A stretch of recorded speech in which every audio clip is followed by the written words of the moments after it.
I knew something was wrong. The night the silence felt heavier than the air itself, pressing against my skin as if trying to warn me.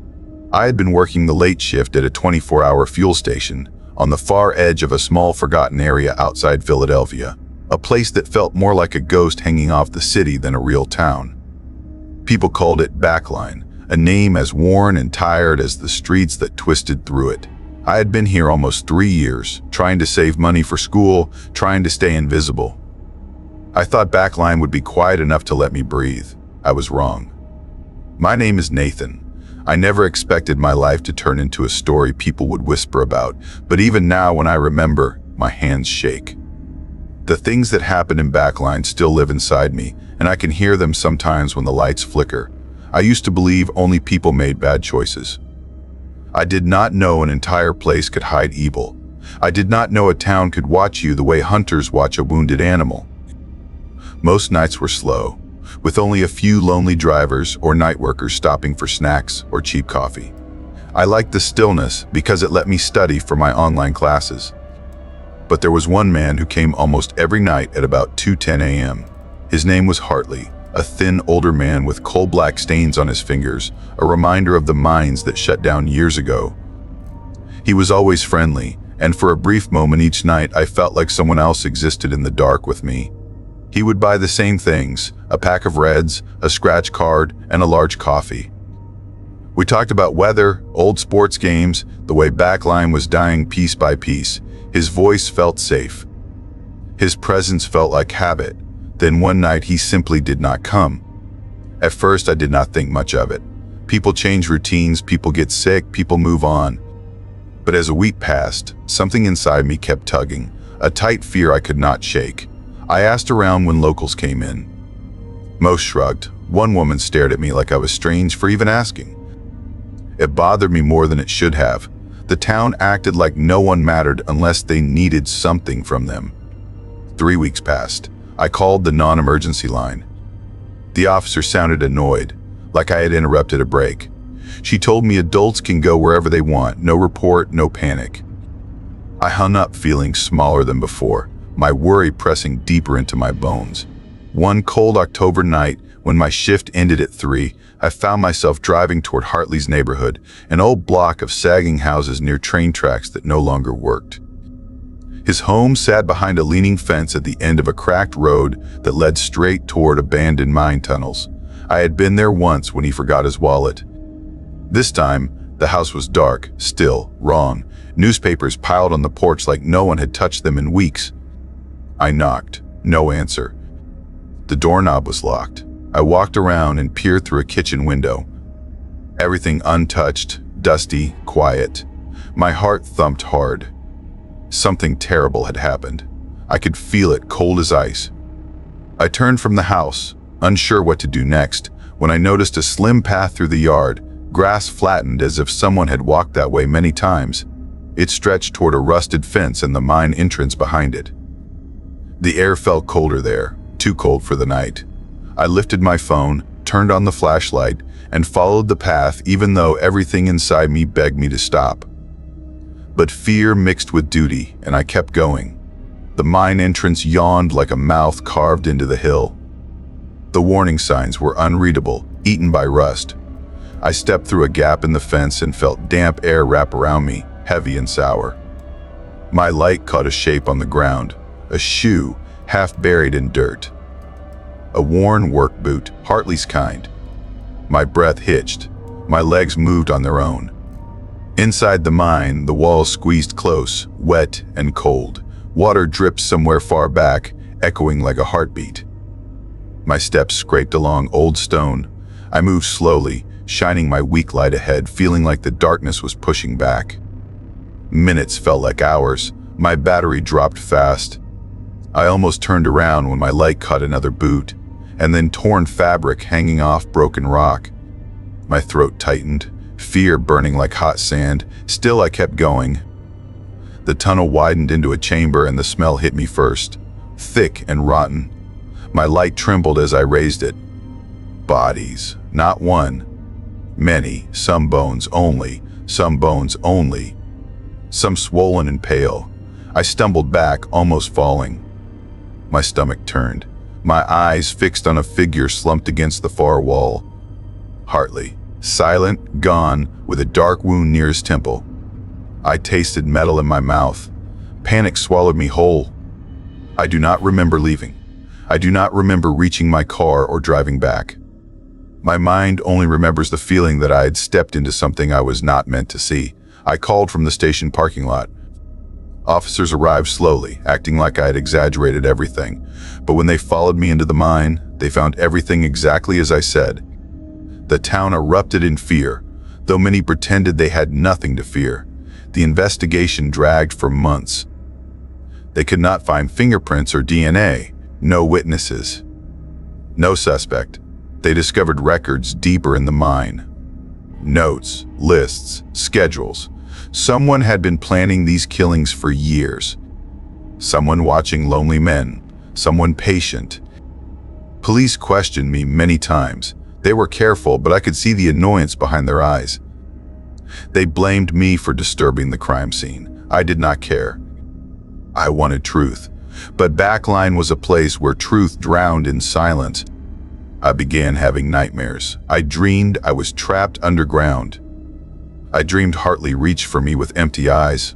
My grades slipped. I stopped talking to people. I wanted to quit the job, but something held me there, like duty or guilt or fear that leaving meant forgetting the victims. So I stayed. 3 months later, a stranger walked in a little after 2. Tall, thin, skin pale like paper. His eyes were too still, too cold. He held my gaze a little too long. I felt something crawl down my spine. He bought water and chips. He smiled, slow and wrong. Then walked out into the dark. My hands shook. I checked the cameras, zoomed in, saved the file, sent it to the detective. The next day he called back. They were looking. No name, no trail. The man used cash. His license plate was blocked by mud. Nothing solid. Something inside me screamed that he was connected. I could not shake the feeling. Nights became torture. Every customer felt suspicious. I wrote notes of strange behavior. I watched shadows move in the parking lot even when no one was there. My mind twisted tighter every day. Sleep became rare. The darkness felt alive. Backline changed too. People talked less. People watched more. Rumors spread but died quickly, almost like someone was smothering them. Some workers at the old chemical plant whispered about sickness, about strange side effects from the air. Some said the whole town depended on the plant, even though it might be poisoning them. Silence felt like survival, but silence also felt like the thing that let the killer walk free. One driver told me something strange one night. He said people in Backline always seemed to know things about him. Private things, things he never shared. I felt chills because I had noticed the same. Locals called me by my mother's name once, a name I never told anyone. Another time someone mentioned my birthday before I ever said it. I brushed it off then. Now I wondered how they knew. The unease grew into dread. Weeks later, one night, the lights inside the station flickered again and again. I felt watched. I felt the air shift, like someone was behind me. I turned. No one, but the cameras showed movement. A shadow by the entrance, taller than any customer I remembered. It stood still for 2 minutes, unmoving, then vanished. I told the detective. He said the angle was unclear. Nothing useful, nothing helpful. I realized they had stopped believing me. Maybe they never believed me. Maybe Backline did not want this truth uncovered. Maybe everyone knew more than they said. I learned more history of the town from an older man who came by sometimes. He worked the mines decades ago. He said Backline had always been a strange place, a place where secrets lived longer than people. He said the tunnels ran deep under everything, older than the coal industry, older than records. He said people went missing long before the first mine opened. He said the town had a way of swallowing things. I did not want to hear more. Every shift felt like waiting for something to strike. My nerves burned. My chest felt tight. One night when the fog was thick around the station, I saw a figure near the fence, tall, thin, still. watching me. I blinked and it was gone, but I knew it had been there. People inside the town began avoiding me. Conversation stopped when I walked by. Doors closed quickly. Whispers followed me. I felt like Backline itself wanted me to leave or disappear. The detective eventually told me the investigation into the mine deaths was slowing down. Not enough evidence. No clear suspect. No more leads. They sealed the mine with concrete. Another truth buried. I finished my online classes somehow, barely sleeping. I packed up and left Backline one morning before sunrise. I did not say goodbye. I did not want anyone to know I was leaving. The town looked calm as I drove away, but I felt eyes watching me from every window. Years passed, but the memory never left. Sometimes I dream of tunnels. Sometimes I smell damp earth. Sometimes I feel that smile from the stranger curling through my mind. Once I saw a man on the street in another city. He looked just like the man from the station. He looked at me as if to say he remembered. Maybe he followed me. Maybe he never needed Backline. Maybe he lived in the quiet spaces between people and fear. Sometimes I wonder if he came from those tunnels or if he helped create them. Sometimes I wonder if the whole town was part of something unseen, something that fed on silence, something that watched people until they slipped away. I still think of Hartley. I still think of the men who vanished before him. I wonder if any of us ever had a chance. I wonder if Backline marked us the moment we stepped inside it. The questions stay with me, sharp and cold. There are no answers. Only shadows. Because some horrors do not stop. Some killers do not quit. Some places do not forget. And some eyes follow you long after you escape.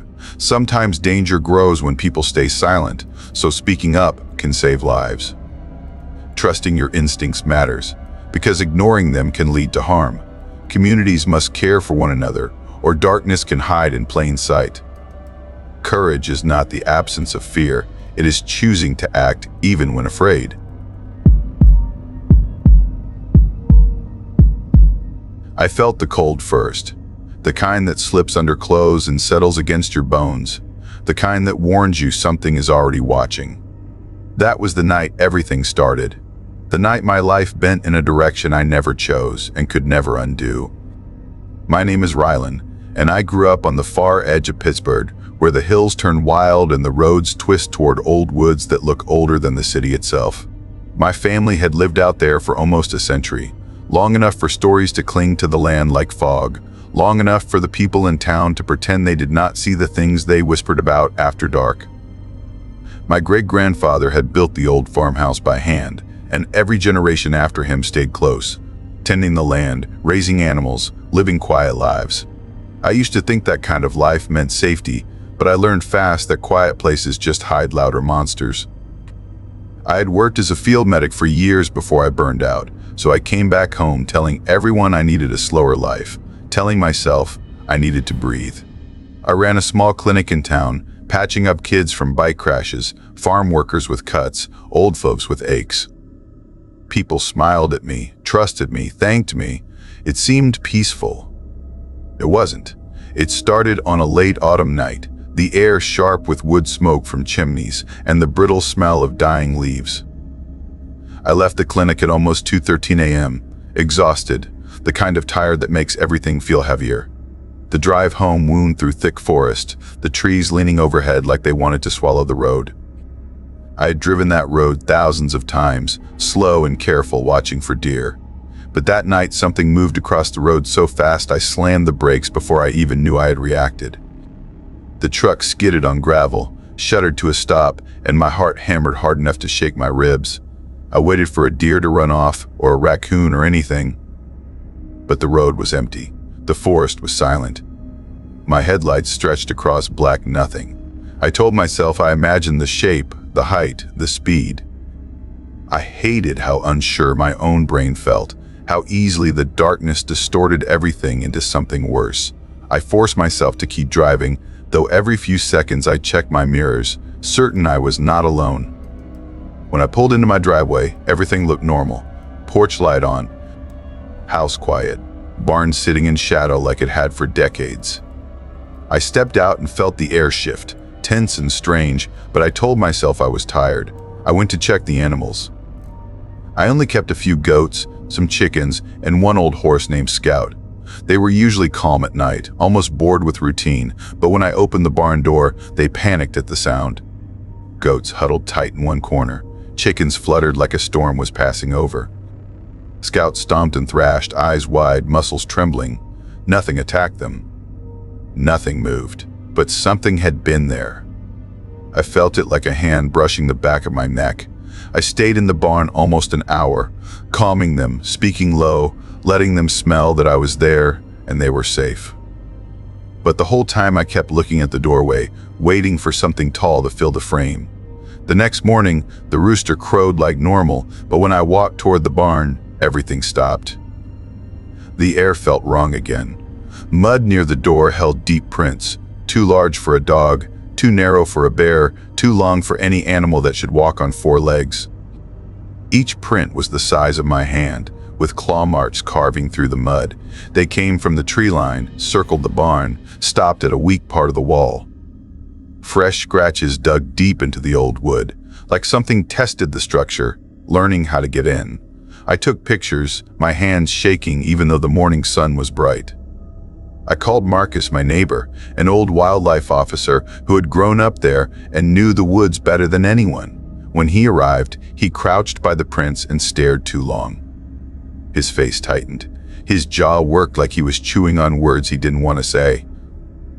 When he finally spoke, his voice was low, almost like he hoped the trees wouldn't hear. He told me he had seen prints like that once when he was still working. He told me he never found what made them. He told me people called them misidentified wolf tracks, but he knew better. He said to keep the animals inside at night. He said not to walk alone after dark. He said it with a weight that scared me more than the prints. Over the next few weeks, the nights grew colder and the sense of being watched grew heavier. My motion lights flashed on at random hours, lighting up the yard in harsh white beams, but every time I checked, nothing stood there. Nothing moved. Nothing breathed, except I could feel it. The animals stayed restless. Scout refused to leave the barn. The goats slept piled together as though hiding from a storm. The chickens barely made sound. Then one morning I found one of my goats dead in the far pasture, torn open. Not eaten clean like a predator kill, mauled. Violent, wrong. The ground around it churned with the same massive prints. The wildlife officer who came out said bear. He said drought pushed them closer. He said other farms had seen signs too. But his eyes didn't match his words. He left fast, like he did not want to be there any longer than needed. I lost another goat 2 weeks later, then another.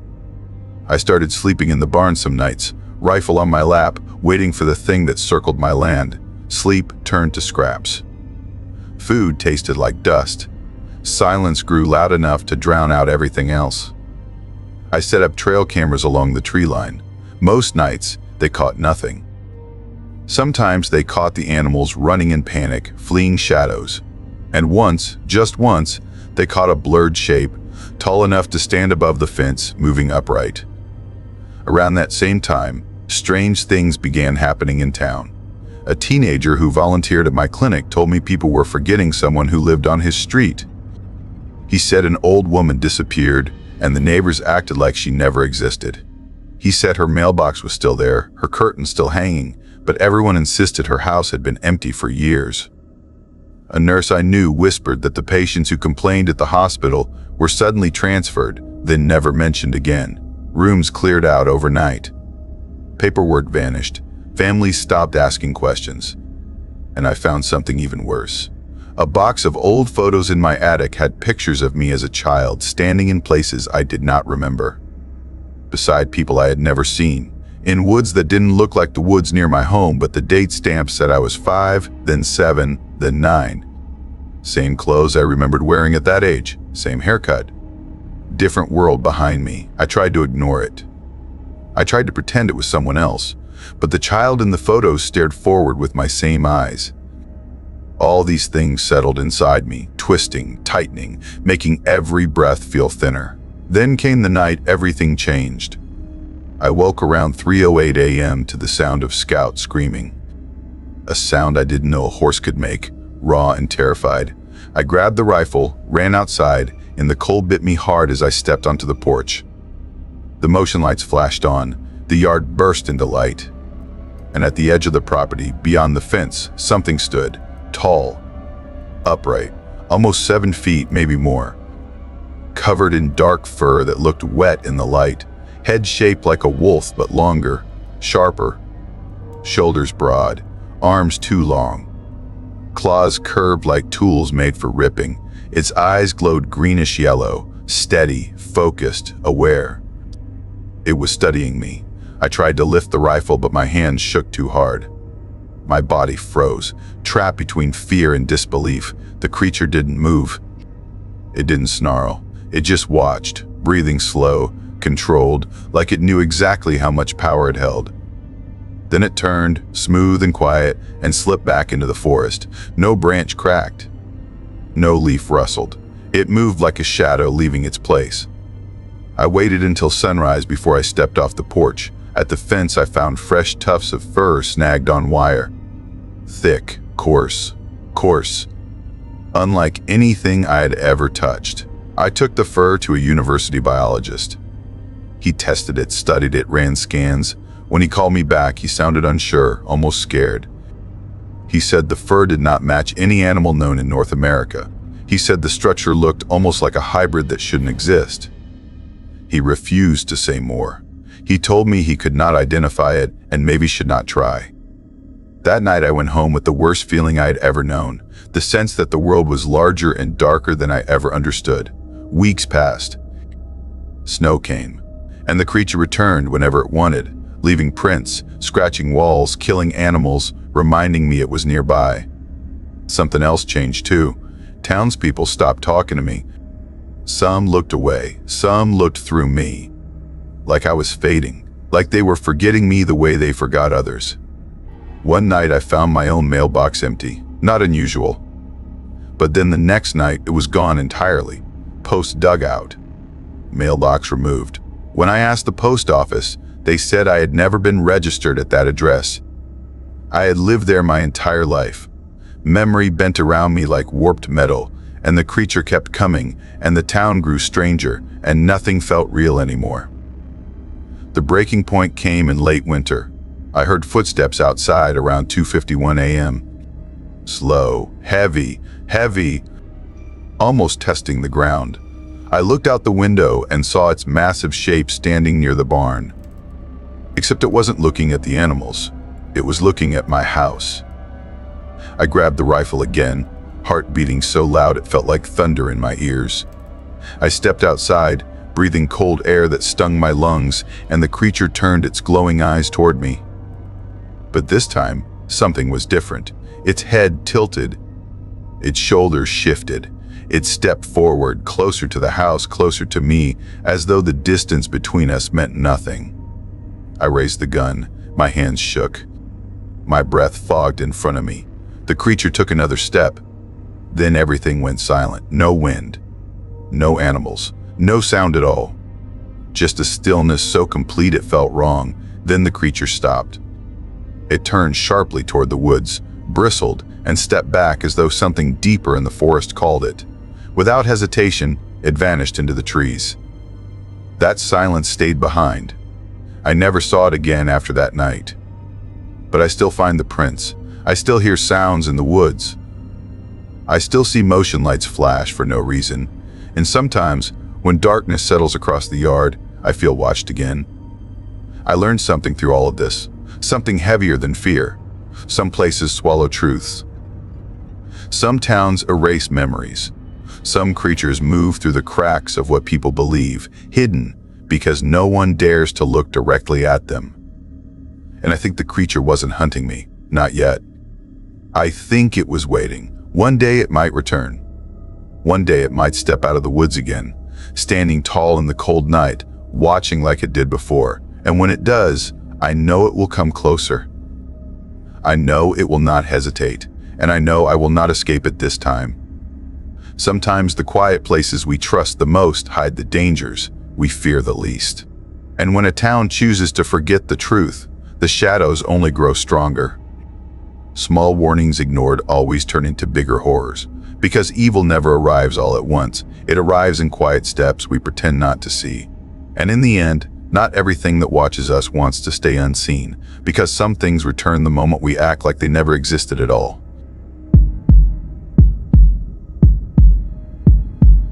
I never planned to return to Allentown, yet life has a way of pushing you back to places you tried to forget, places that wait for you like something alive, something patient.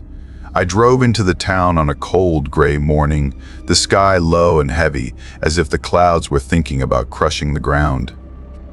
I came because my grandmother, a woman I had barely known, left me her house. I had not seen her in years, not because of anger, but because distance stretches people apart, then time snaps the rope completely. She had lived most of her life in one of the old neighborhoods on the east side. Narrow streets lined with houses that leaned toward one another as if whispering secrets from the past. My name is Marcus, and this is the part of my life I still struggle to understand. Her house stood near the edge of a forgotten block, where people walked fast and spoke softly, pretending everything was normal when nothing was normal at all. Factories had closed, jobs had vanished, and yet everyone acted proud, as if unemployment was a word that did not belong in Allentown. Still, I could feel something desperate slipping through the air, quiet but sharp like the smell of metal during a storm. When I parked the car, the house looked smaller than I remembered, its roof sagging, its white paint now the color of old bones. The porch tilted slightly, as if the house was bowing before some unseen weight. I unlocked the door and stepped inside. The air felt trapped, thick and unmoving, filled with dust that floated like pale insects. Furniture stood under white sheets, giving everything a ghost-like shape. I moved through the room slowly, touching surfaces with care, feeling as if something watched me. The kitchen looked old but usable. The living room held piles of old magazines, and the upstairs bedrooms were crowded with boxes. My grandmother had been a collector of everything except people. I almost skipped the basement, thinking it would be more of the same, but curiosity pulled me down the narrow wooden stairs. I reached the bottom and pulled a chain hanging from the ceiling. A weak yellow light came on, shaking slightly as if afraid. The basement had concrete walls and patches of dirt floor, and the smell of mold made the air sting. I turned to leave, but a strange detail caught my eye. A section of the far wall had a different color, like it had been patched quickly and forgotten. Something in me refused to walk away. I touched the wall, and the surface felt wrong, lighter somehow. When I pressed harder, the panel moved. It slid open with a soft scrape, revealing a narrow passage that led into darkness. My heart jumped, but I forced myself forward, raising my phone to scatter its flashlight across the hidden room. It was small, no bigger than a walk-in closet, but my breath still caught. Wooden shelves filled every wall. Old journals, glass jars containing dried herbs, cracked photographs, newspaper clippings, and objects that looked older than the house itself filled the room. In the center sat a wooden table, and on it rested a dusty journal open to a page written in handwriting that I recognized. My grandmother's. The entry carried the date March 14th, 1976. More than 40 years earlier. My skin tightened as I read.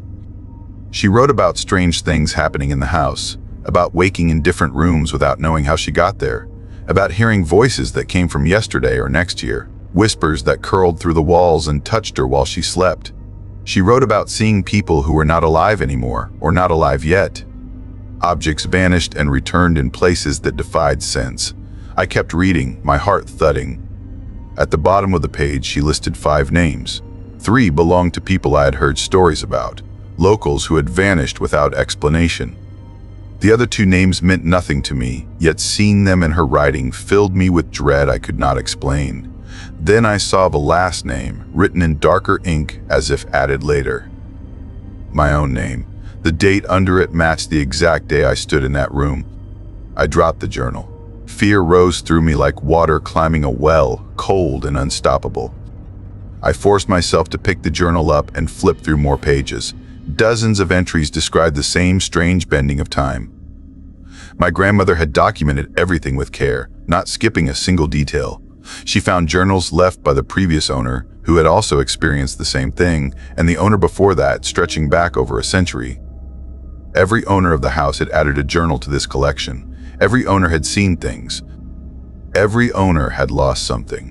Some entries described people from town who vanished without explanation.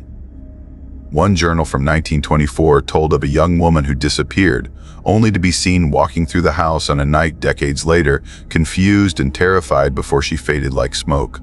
Another entry described a man who vanished after visiting the house, then reappeared 3 days later in the woods outside town, barefoot and unable to recall a single moment. The journals hinted that the house stood on land once part of a burial ground, a place where time did not behave like time should. Whatever force lived beneath the soil did not forget. The house was a doorway. The house swallowed moments and returned them in the wrong order. Hours passed before I realized the sun had set. I carried several journals upstairs to read in better light. As I reached the top step, I heard footsteps above me, slow and deliberate. My body froze. Someone was in the house. My first thought was a break-in, but the front door was still locked and no windows were open. I moved silently through each room on the first floor, but nothing looked touched. The upstairs hallway stretched before me like a throat. All the doors were closed. My pulse beat in my ears as I opened each door. Empty rooms, still air, untouched dust. I almost convinced myself it was just old house noise until footsteps echoed again, but this time from downstairs. I swallowed hard and walked to the top of the basement stairs. The light below glowed faintly. Everything looked the same until I saw footprints across the dusty floor. Fresh prints. Not mine. The footprints led straight to the hidden room. I followed them, each step heavier than the last. When I reached the room, the journal I had dropped earlier was no longer where I left it. It now sat neatly on the table, open to a fresh page. My grandmother's handwriting again. The date was today. The message was short. She wrote that she knew I would come, that the house remembered me, that time did not move forward here. It circled like a wounded animal, and that I was now inside its circle. I ran. I locked the basement door and left the house before I could think. I drove back to my apartment and threw myself into work to drown the memories, but nothing helped. For days, I could not sleep. Strange dreams twisted into my mind. I walked through the house in my sleep, searching for something that stayed in the shadows. I heard voices whispering from the walls, calling my name with different tones, as if versions of me from other years were answering. When I finally sat down to study the journals, I noticed a terrible pattern. Every March 14th, the strange events grew stronger. People vanished. Objects appeared where they did not belong. Time slipped and tangled. I found entries from multiple decades describing the same thing. Some wrote that the house did not want company, it wanted witnesses. Some wrote that they felt watched even when alone. Some wrote that they heard their own footsteps behind them. I began to see things too. A shadow standing at the corner of my apartment, silent and waiting. A reflection in a window that did not match my movements. My phone ringing at 2:30 a.m., only to hear faint breathing on the other end. When I returned to Allentown to meet with a real estate agent, I noticed something else. People looked away from me too quickly.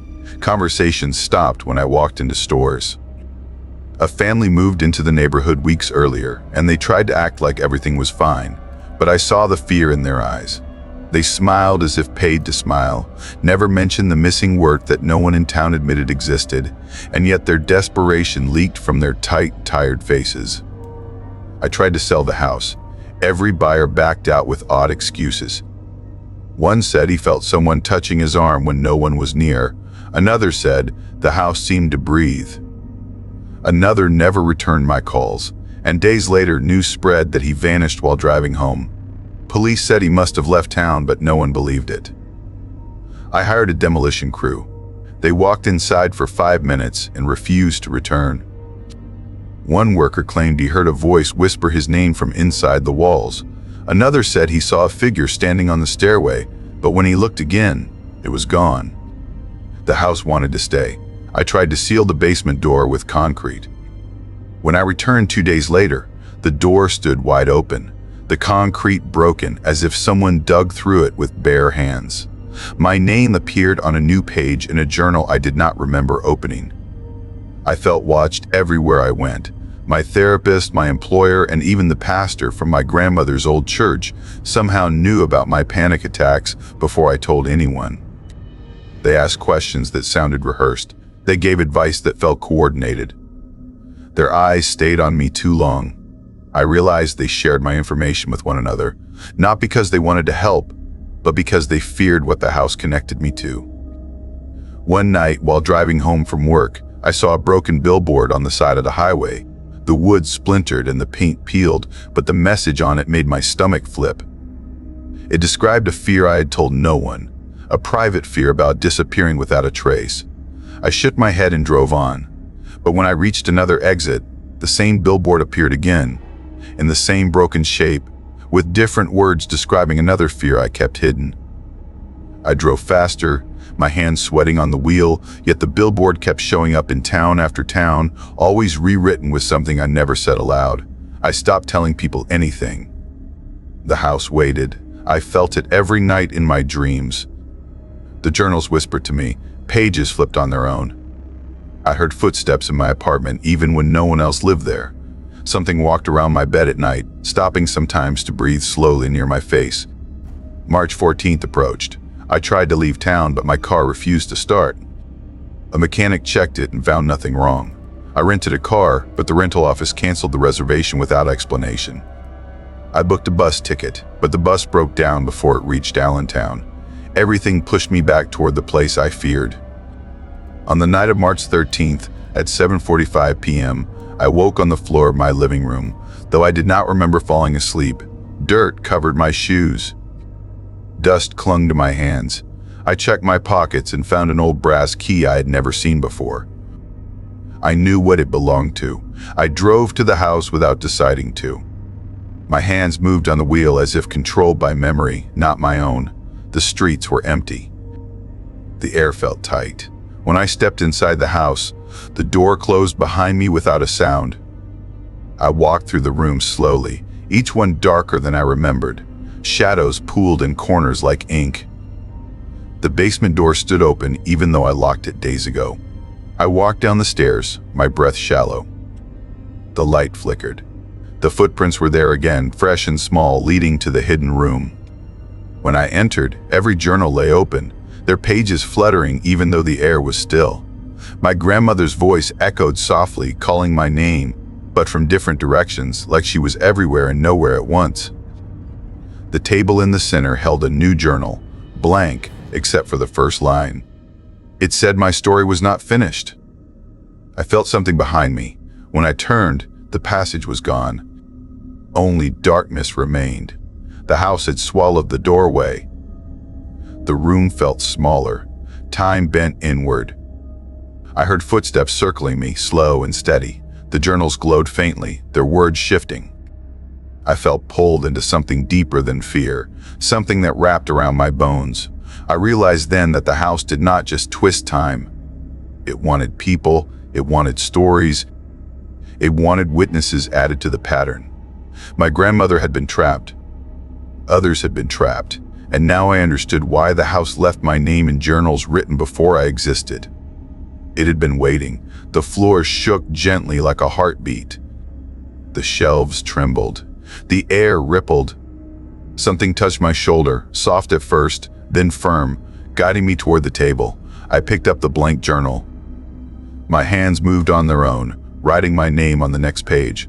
The room darkened, yet the page glowed. I heard the voices of the missing.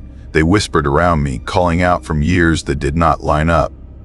I felt myself slipping, not falling, but drifting away from the moment I stood in. I saw futures I did not choose and pasts I never lived. The house remembered everything. The house always remembered. When the ground shifted under my feet and the shelves blurred, I understood that I was not standing in the basement anymore, not in the year I believed. I was somewhere between what happened and what would happen. Somewhere the house kept its secrets.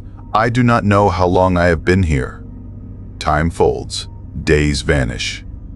I write because the journal insists I write. I feel others near me, lost people walking in circles through hallways that exist across different years. I hear my grandmother whisper sometimes, telling me I am not gone, only misplaced. I wonder if anyone in Allentown notices the house watching them, waiting for another name to add to its pages. I wonder if the family that moved into town still pretends everything is normal, still hides the sickness in their voices. I wonder if the broken billboard still follows that truck driver, telling him fears he never said aloud. I wonder if the people in my life still share my secrets behind locked doors, preparing for what they believe I will become. I wonder when someone else will unlock the basement, find the hidden room, and read my story written in a time that does not belong to either of us. The house will wait, patient and quiet. It always waits. The story teaches that some secrets should never be ignored because the past can trap those who refuse to understand it.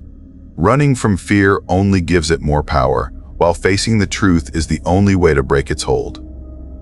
We learn that silence can be dangerous when shared by an entire community hiding the same wounds. And in the end, the story warns that places remember people, especially those who pretend they are safe.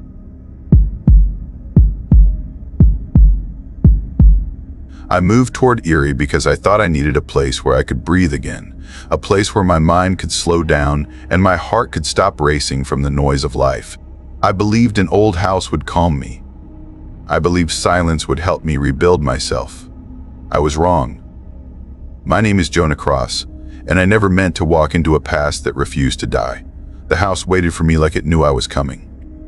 It sat at the edge of a narrow road just outside Erie, with a cracked porch and windows that looked like tired eyes.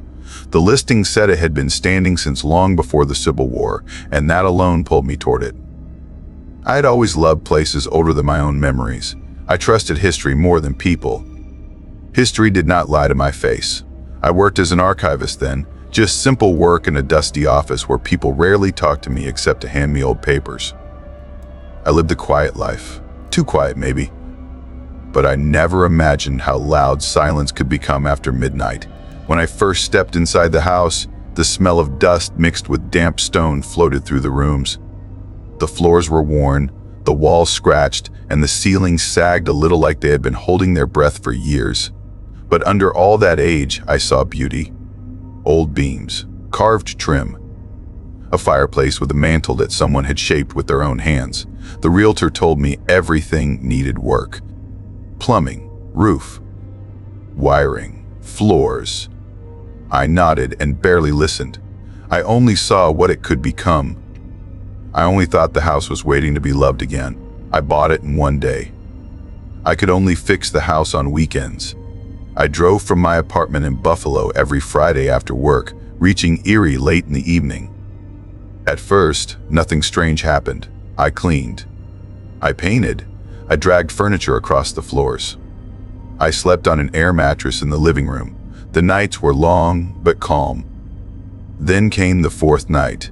I woke at 2 a.m., sharp and cold, to footsteps above me. Not creaks, not settling. Actual footsteps, slow, heavy, crossing the upstairs hallway with purpose, moving from one side to the other. I froze. I held my breath. I listened. The steps stopped. Silence spread so wide it felt like the walls were waiting for me to respond. I told myself old houses move and shift. I told myself the sound was nothing, but my heart knew better. Something had walked above me. The next night, the footsteps returned, and they brought company. Metal clinked. Soft at first, like buckles brushing against each other, then a murmur. Low voices, too far away to understand, but close enough to feel. I climbed the stairs slowly, each step groaning under my weight.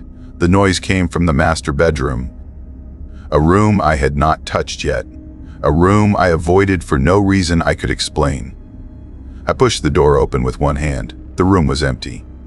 Bare walls, cold air, dust on the floor, but something hung in the space, like breath from someone who had just left. I waited. The voices stopped. The metal stomped. The footsteps stopped. I backed away. After that, the house seemed to wake.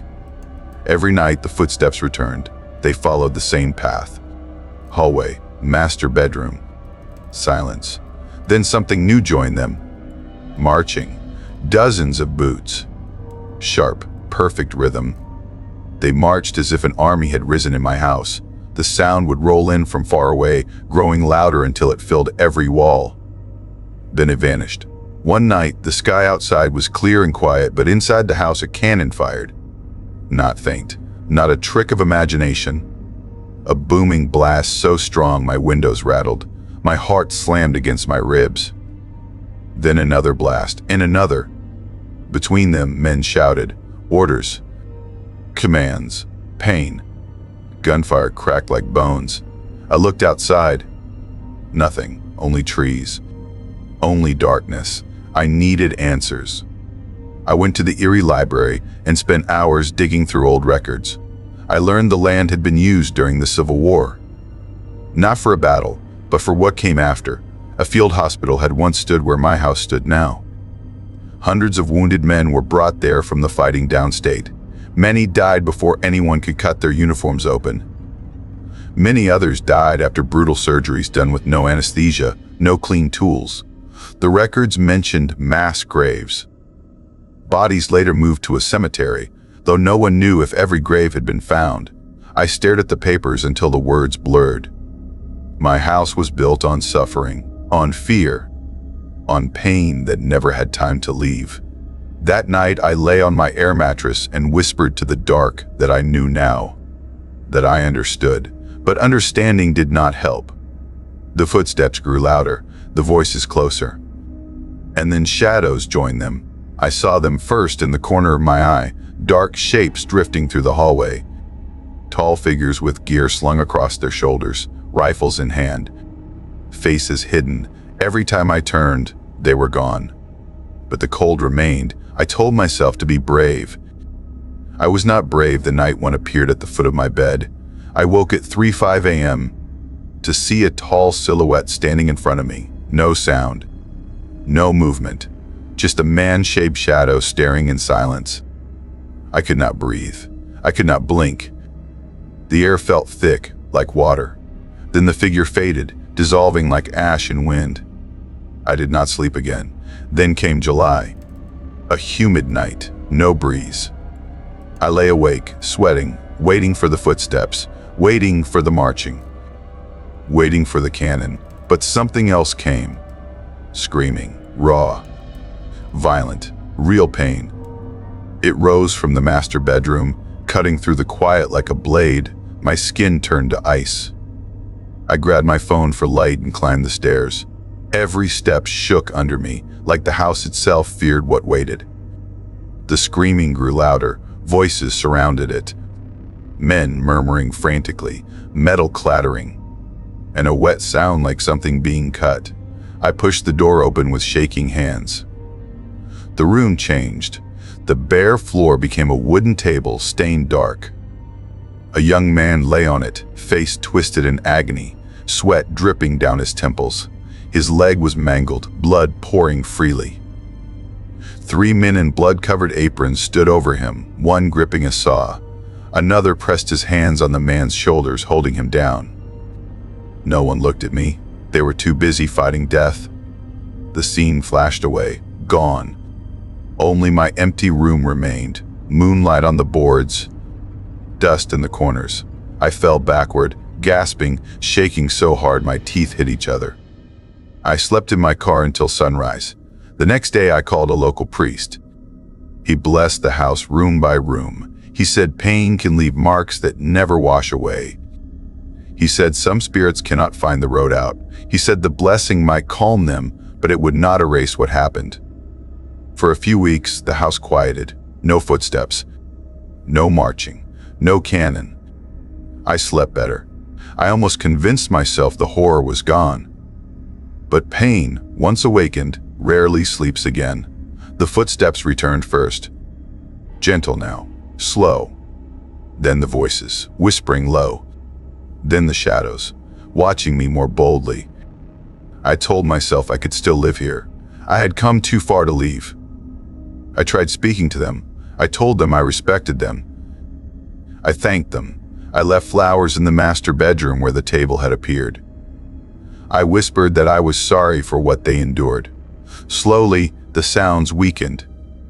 The shadows thinned. The air felt lighter. They were not gone, but they were quieter, as if they understood someone finally cared. But Erie has its own kind of darkness, and it slips into the cracks of your life without warning. The small town near my house had a strange habit. People measured life not by years, but by how long until they mentally gave up.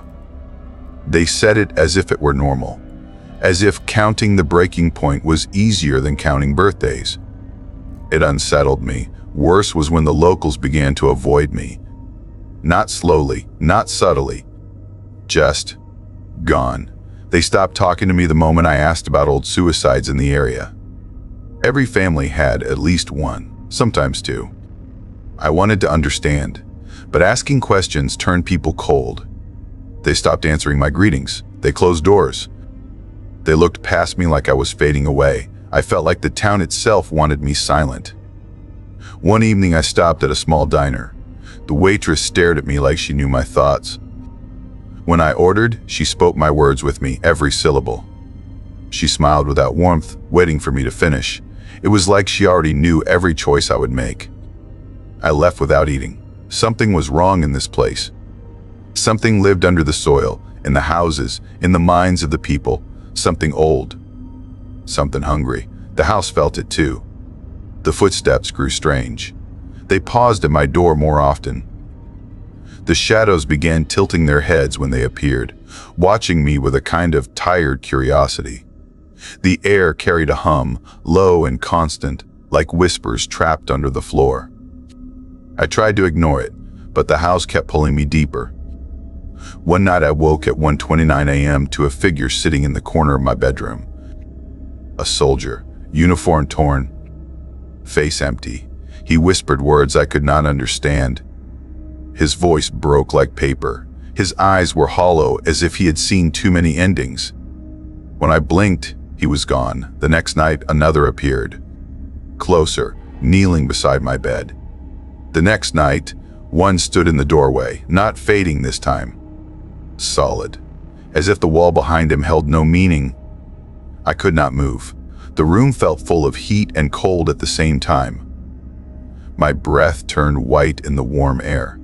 Then he spoke. Not a threat, not a warning. Just two quiet words that twisted my stomach. You stayed. I wanted to run, but my body refused. My mind shook. My heart clawed at my ribs. He stepped back and vanished. After that, the house whispered every night. Voices below the floor, voices inside the walls. And something colder grew in the master bedroom, like a hole where time slid in and out. I felt watched every second I spent there. The town grew stranger. People refused to make eye contact. They acted like they knew exactly what I would say before I said it. They waited for my words, expected them, needed them. And if I changed one phrase, they blinked in confusion, like I had broken a rule I never knew existed. I began to forget what normal life felt like. All that remained were whispers and shadows. All that remained was the house. On the anniversary of the old field hospital's darkest night, the house stirred again. Heat rose through the walls. Air tightened. Something walked the stairs. Not soldiers this time. Something heavier. Something that dragged memory behind it like a chain. I stood in the hallway, unable to step back. The master bedroom door creaked open by itself. Inside, the table stood again. The man on it. The surgeons. The saw. Their hands shaking. Their faces twisted with dread. Blood on the floor. Screaming, ripping the room apart. But this time, they saw me. All their heads turned. The man on the table reached toward me, fingers trembling, eyes begging for help I could not give. The surgeon shouted, not at him, at me. Leave no more. The scene collapsed. The room fell silent. I ran downstairs, but the air thickened, pushing me back. Shadows crowded the walls. Footsteps circled me. Voices rose like a storm. The words wrapped around me, heavy and cold. Give up. like the town said. Give up, like the house wanted. I fell to my knees. My breath cracked, my chest ached. I felt myself slipping, like the house was pulling my mind into the same broken space where those soldiers still wandered. But I forced myself to whisper, I'm here, I'm listening. I won't forget you. Everything stopped. Silence, the shadows loosened, the air softened, the house eased just slightly, like I had passed something it demanded. I still live here, the footsteps still return.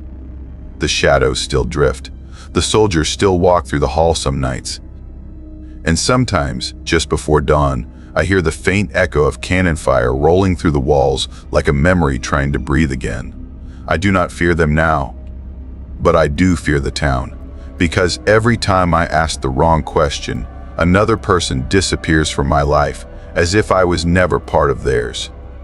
Every time I speak a word someone already predicted, I feel something in me weaken, like the house is teaching me how to give up too. And sometimes, late at night, the soldier from my bedroom returns. He stands at the foot of my bed, quiet, waiting. He never speaks again. He only watches, as if he's counting the days until I finally join him. The story reminds us that the past never truly disappears. It waits in silence for someone willing to face it. When we avoid truth or ignore suffering, darkness grows in the spaces where honesty should live. Fear becomes strongest when we pretend nothing is wrong, and sometimes the only way to escape the ghosts around us is to stop running from the ones inside us.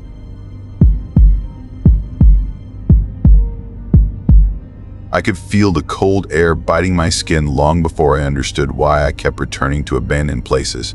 I always said it was curiosity, but the truth was that empty buildings made me feel less alone.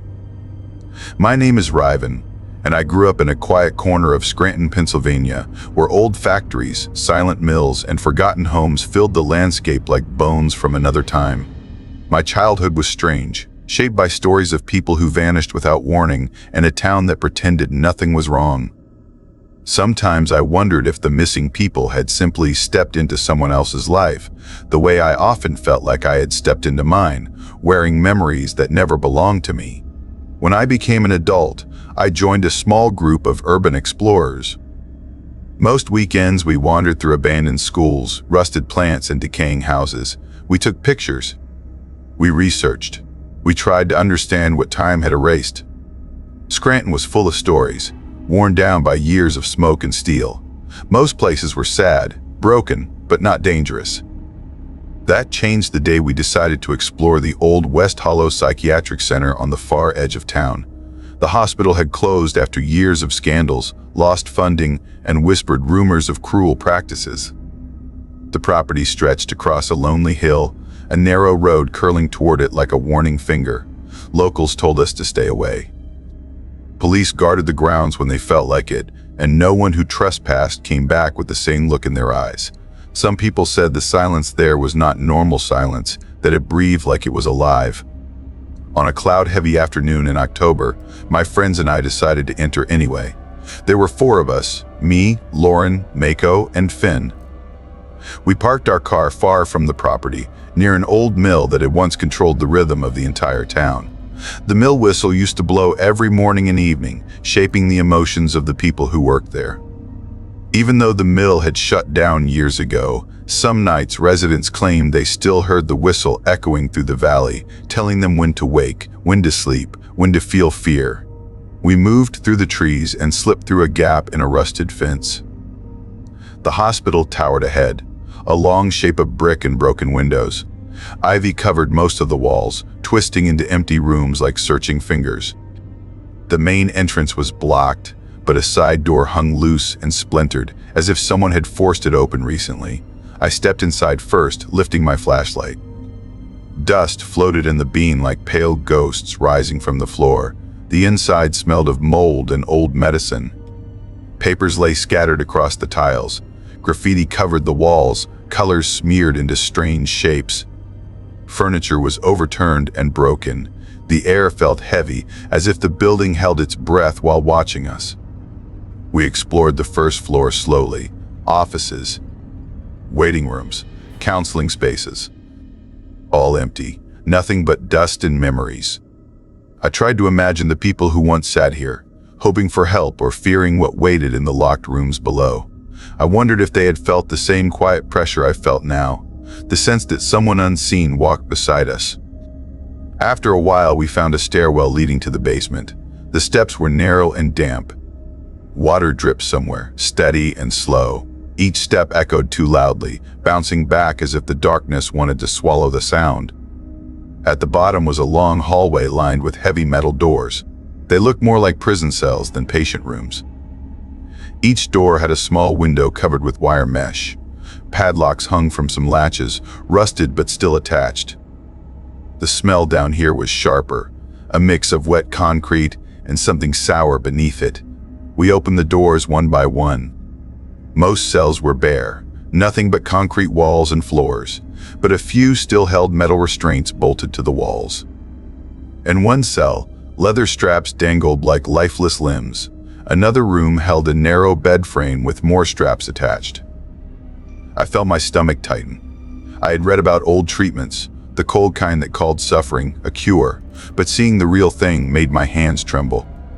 At the end of the hallway stood a door different from the others, newer metal. Heavy lock still in place. Mako pulled a small crowbar from his backpack. He jammed it under the latch and leaned with all his weight until the lock snapped.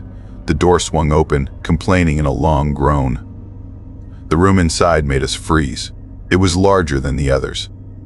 An examination table stood in the center with rusted stirrups. A metal cart nearby held tools that looked surgical, some sharp, some hooked. Old patient files were scattered across the floor, pages faded and curled with moisture. I picked one up and read the first line. It belonged to a woman admitted decades ago for severe depression. The treatments listed included electricity, drug trials, and something called focused correction. The notes described the procedures in such cold words that each sentence felt like a knife. The last line said she died from complications. I opened another file, another story. More harm, more pain. None of the procedures were approved. None were ethical. None were human. The files stretched across the room like an ocean of forgotten suffering. And the dates did not stop decades ago. They went all the way up to 1 year before the hospital closed. Laren whispered that we should leave, but before any of us moved, Mako called from the corner. He had found a hidden door behind a stack of old mattresses. It led to another passage. We hesitated, arguing in low voices. Fear pressed on our chests, but curiosity was stronger. And there was something else too, a sense of responsibility, as if we owed something to the people who had been hurt here. We stepped into the hidden corridor. It was narrower, the walls closer together. More doors lined the passage, smaller and tighter. We opened the first one and found a room barely big enough for a person to stand in. No window, no chair. The walls were covered in scratches, long and frantic. Dried stains marked the corners. I felt cold crawl up my spine. It was a sensory deprivation cell, meant to crush the mind. We checked the next rooms, padded walls torn open, broken chains hanging from the ceiling, strange markings etched into the concrete. Some doors refused to open, almost as if something pressed back from inside. At the end of the corridor was a room that felt different the moment we stepped inside. It looked like an operating room. A long table stood in the center with restraints at every joint. Shelves along the wall held bottles and jars with cloudy liquids. Some jars held shapes floating inside, impossible to identify clearly. A wide mirror hung on one wall. I realized it was a one-way mirror, meant for watching without being seen. We found a small door behind a cabinet that led to the observation room. A desk, a chair, a filing cabinet. Dozens of notebooks covered the desk, each one filled with writing in the same clinical, emotionless handwriting we had seen in the files. The notes described the procedures in disturbing detail, documenting reactions, pain levels, failures, and final outcomes. Many entries ended with the same words, subject expired. The notebooks went back decades. The experiments had lasted longer than anyone had known. But the worst part came at the end of the most recent notebook. The last entry was dated only months ago. It said the center was inactive but maintained, and that supplies were secured for future use. My heart thudded hard. Someone had been here recently. Someone had kept everything ready. We hurried out, taking as many pictures as we could on the way. Every hallway felt darker now. Every shadow seemed to shift. When we reached the main floor, I heard something that made my blood turn to ice. A door closing somewhere deep inside the building. Then footsteps, slow, steady, coming closer. We ran. We pushed through the broken side door and sprinted across the dead grass toward the fence. Halfway there, I glanced back and saw a figure standing at a window on the top floor. I could not see a face, only a dark shape watching us leave. We did not stop running until we reached the car. None of us spoke for a long time. The silence felt wrong, like something followed us out. Back in town, I went straight to the police. I turned in the photos. I told them everything. They took my report seriously. Within days, state police and forensic teams filled the hospital grounds.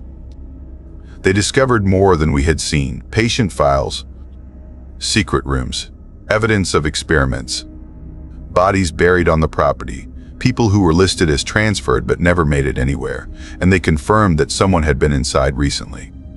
Equipment cleaned, files arranged, rooms prepared, but no one was arrested.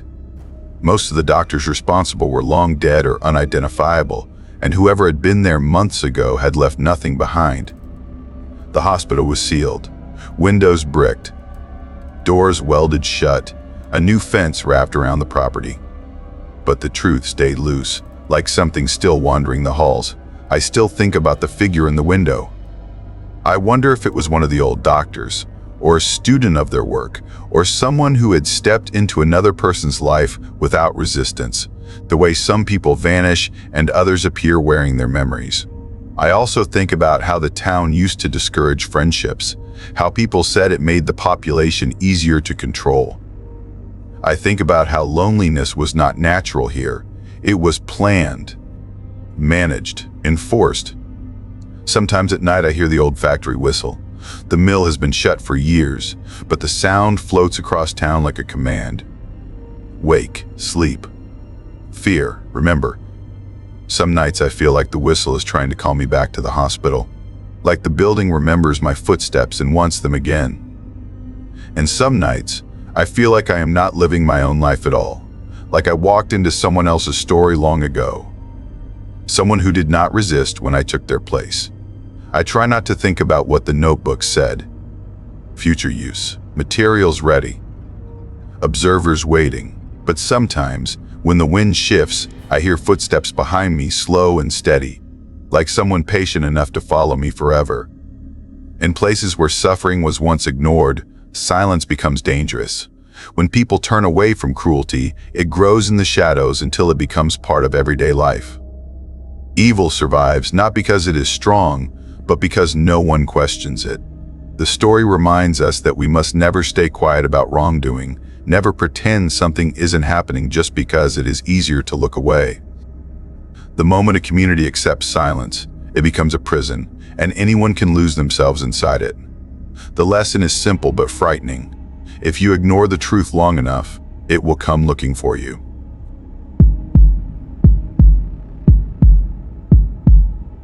I began to notice the strange things in Bethlehem on the very first night, but I kept pretending nothing was wrong. That was my mistake. My name is Mara Collins, and before everything happened, I was just a tired graduate student trying to finish a thesis about old American farms. I never imagined the research would push me into a nightmare that still wakes me up in the middle of the night. I grew up in a noisy city, always wanting quiet places, always believing silence meant safety. Back then, I trusted houses, trusted small towns, trusted people who smiled too easily. I did not understand how danger could hide inside warmth, how horror could curl itself into something gentle. I learned that lesson in Bethlehem, Pennsylvania. My mother's old friend, Miss Halperin, asked me to house-sit her farmhouse for 2 weeks while she visited her brother in Virginia. She said the land would feel peaceful, perfect for writing, perfect for thinking. The job was simple: Just feed her 2 cats and water her plants. I agreed without thinking twice. I wanted quiet. I wanted focus. I wanted to feel useful. Now I wish I had stayed home. The farmhouse stood at the edge of the woods with pale walls, a deep porch, and windows that watched the road like half-open eyes. Bethlehem may be a small city, but this house felt like it belonged to a forgotten world.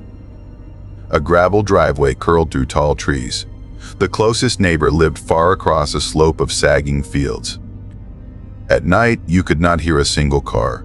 You could not hear anything except wind brushing dead leaves and the hum of crickets shaking the dark. When I first arrived, the house felt old but calm. The cats only looked at me with lazy suspicion. Ms. Halperin showed me everything.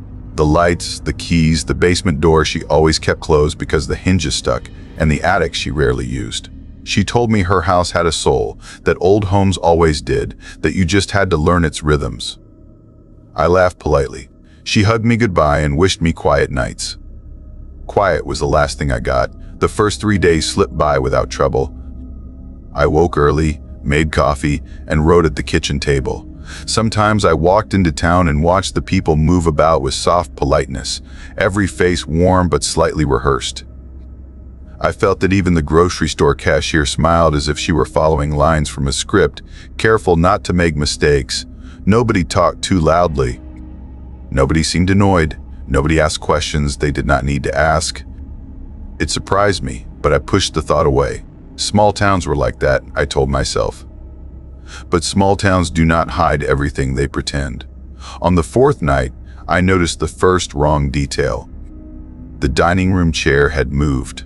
I had not touched it since breakfast, yet it sat pulled out, as if someone had pushed back from the table moments earlier. I stared at it for a long time, feeling slow fear crawl up my arms. I finally pushed it back in, telling myself I must have moved it without noticing. But I knew I hadn't. The next morning, I found the bathroom door closed. I always left it open so the cats could wander around. The door was heavy and never moved on its own. I stood there, hand on the doorknob, trying to swallow the cold feeling in my throat. I opened it slowly. Nothing seemed disturbed, nothing out of place, but the air felt wrong, as if someone had just been there. By the 6th day, the unnerving details began stacking like stones on my chest. A mug I had placed in the dishwasher sat clean and dry on the counter. A book from the living room shelf rested in a different spot. A hallway light flickered on even though I had switched it off. All of it tiny, all of it easy to dismiss, yet each change felt deliberate. Not accidents, not the cats, not me. Someone was in the house. But I kept lying to myself. I told myself isolation was playing tricks on my mind, that my stress was twisting shapes into threats. My mother always said imagination becomes sharp in silence. I laughed at the thought, but the laugh felt thin. Then came the 7th night. I woke around 2:17 a.m. to the sound of slow, heavy footsteps in the hallway. Not quick steps. Not stumbling. Steady. Careful. As if the person walking did not want to wake me.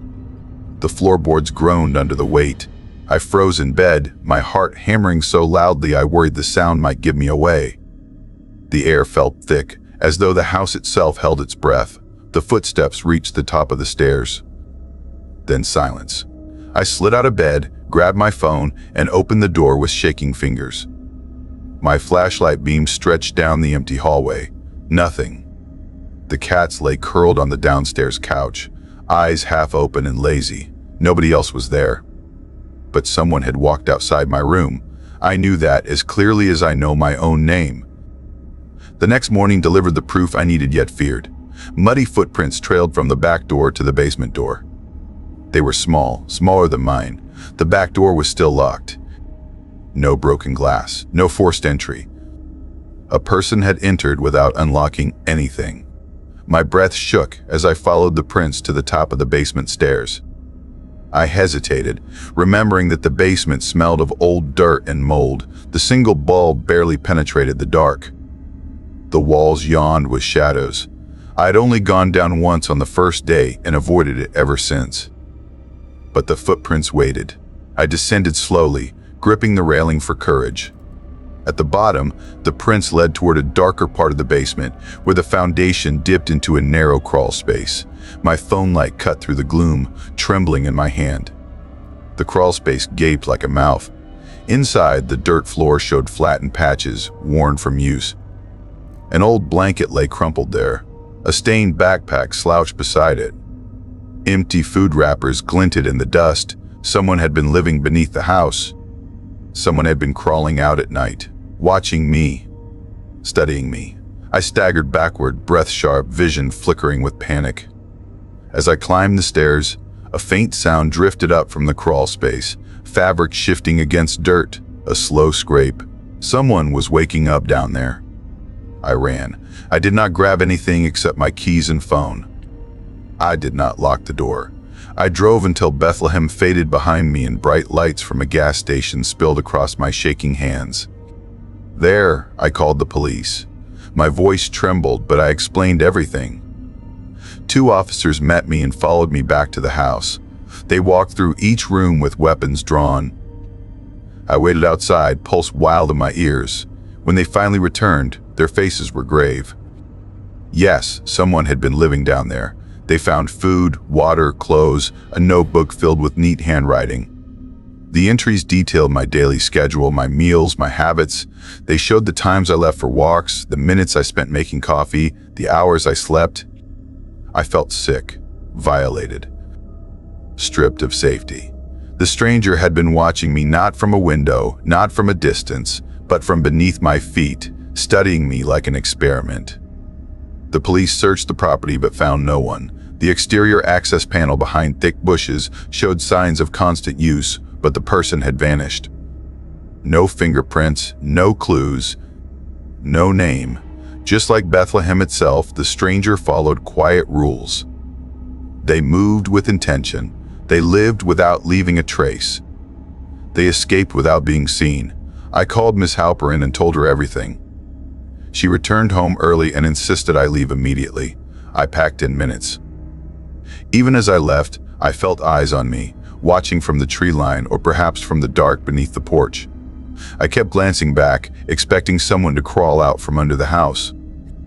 In the weeks that followed, I could not sleep. I checked closets. I checked under the bed. I checked the spaces between floorboards. Every sound became a threat. Every creak of wood felt like a warning. I went to therapy, but fear clung to me like smoke. My mind replayed the soft footsteps outside my door, the marks in the basement dirt, the careful handwriting describing my morning coffee. The thought haunted me most of all, the question of why I had been chosen. But it was not just the farmhouse. It was Bethlehem. During my research, I visited schools, markets, and street fairs, and I noticed unsettling patterns. Children spoke differently at home than at school, like actors switching roles. Parents coached them with quiet panic, reminding them of lines they must never forget. Grief felt hidden too, locked behind stiff smiles. When a neighbor lost her husband, people comforted her with bright faces, insisting everything was fine, insisting nothing bad ever happened in Bethlehem. When she cried, they turned away sharply, as if sadness broke a silent rule. Kindness existed, but it obeyed conditions, strict unwritten laws. Break them, and help disappeared instantly. I saw that once at the farmer's market, when a woman shouted at a vendor about spoiled fruit. The crowd around her froze, their smiles dropping like dead leaves. They slowly stepped away as if she had become invisible. No one answered her. No one met her eyes. She apologized again and again, voice trembling, but nobody returned her space. The town felt practiced, polished, rehearsed. Every person a careful performer, every interaction a scene. Slip out of character, and the world watched you like prey. It made sense later. The stranger who lived beneath the farmhouse had not been an outsider. They had been following the same strange, perfect rules. That realization came months later when police contacted me again. They had not found the person, but they discovered something else. Hidden behind loose boards in the crawl space, they found a second notebook, older, filled with observations about families in Bethlehem. Descriptions of parents correcting their speech, reminders about how to behave in public, notes about which neighbors broke rules and what happened after. I read one page, and it chilled me forever. Those who step outside the script must be watched until they return to their lines. The handwriting was the same as the notes about my routines. Someone in Bethlehem watched rule breakers. Someone studied them. Someone punished them. I had broken the script by being new, being different, being unaware of expectations. That person had marked me as a subject, had lived beneath me, had crawled through my nights, had memorized me. But the worst line in the notebook was near the end. She will not understand the town until she loses something important. And below it, a new line had been added days before I fled. Tomorrow night, I introduced myself. The police never found the stranger. Bethlehem never spoke about it publicly. The people there kept smiling, kept pretending everything was fine. The quiet rules stayed in place. The script stayed memorized. Life went on. I left the farmhouse behind, but the fear followed me home. I still check under my bed. I still stare at the cracks between floorboards. I still wake at 2:17 a.m. at the smallest sound, imagining slow footsteps outside my door. I fear crawl spaces. I fear basements. I fear silence. But most of all, I fear Bethlehem. Because I know the stranger is still out there, watching someone, studying them, waiting for them to break the script. And I know that someday when I am tired or alone or careless, when I let my guard down even for a moment, they might return. Not to study me this time, to finish what they started. In life, danger does not always arrive with noise, warnings, or broken doors. Sometimes it moves quietly, learns your habits, and waits for the moment when you stop paying attention. Never assume safety just because everything looks peaceful on the surface. Stay aware, stay alert, and trust the feeling that tells you something is wrong, because the danger you ignore is often the danger that grows closest to you.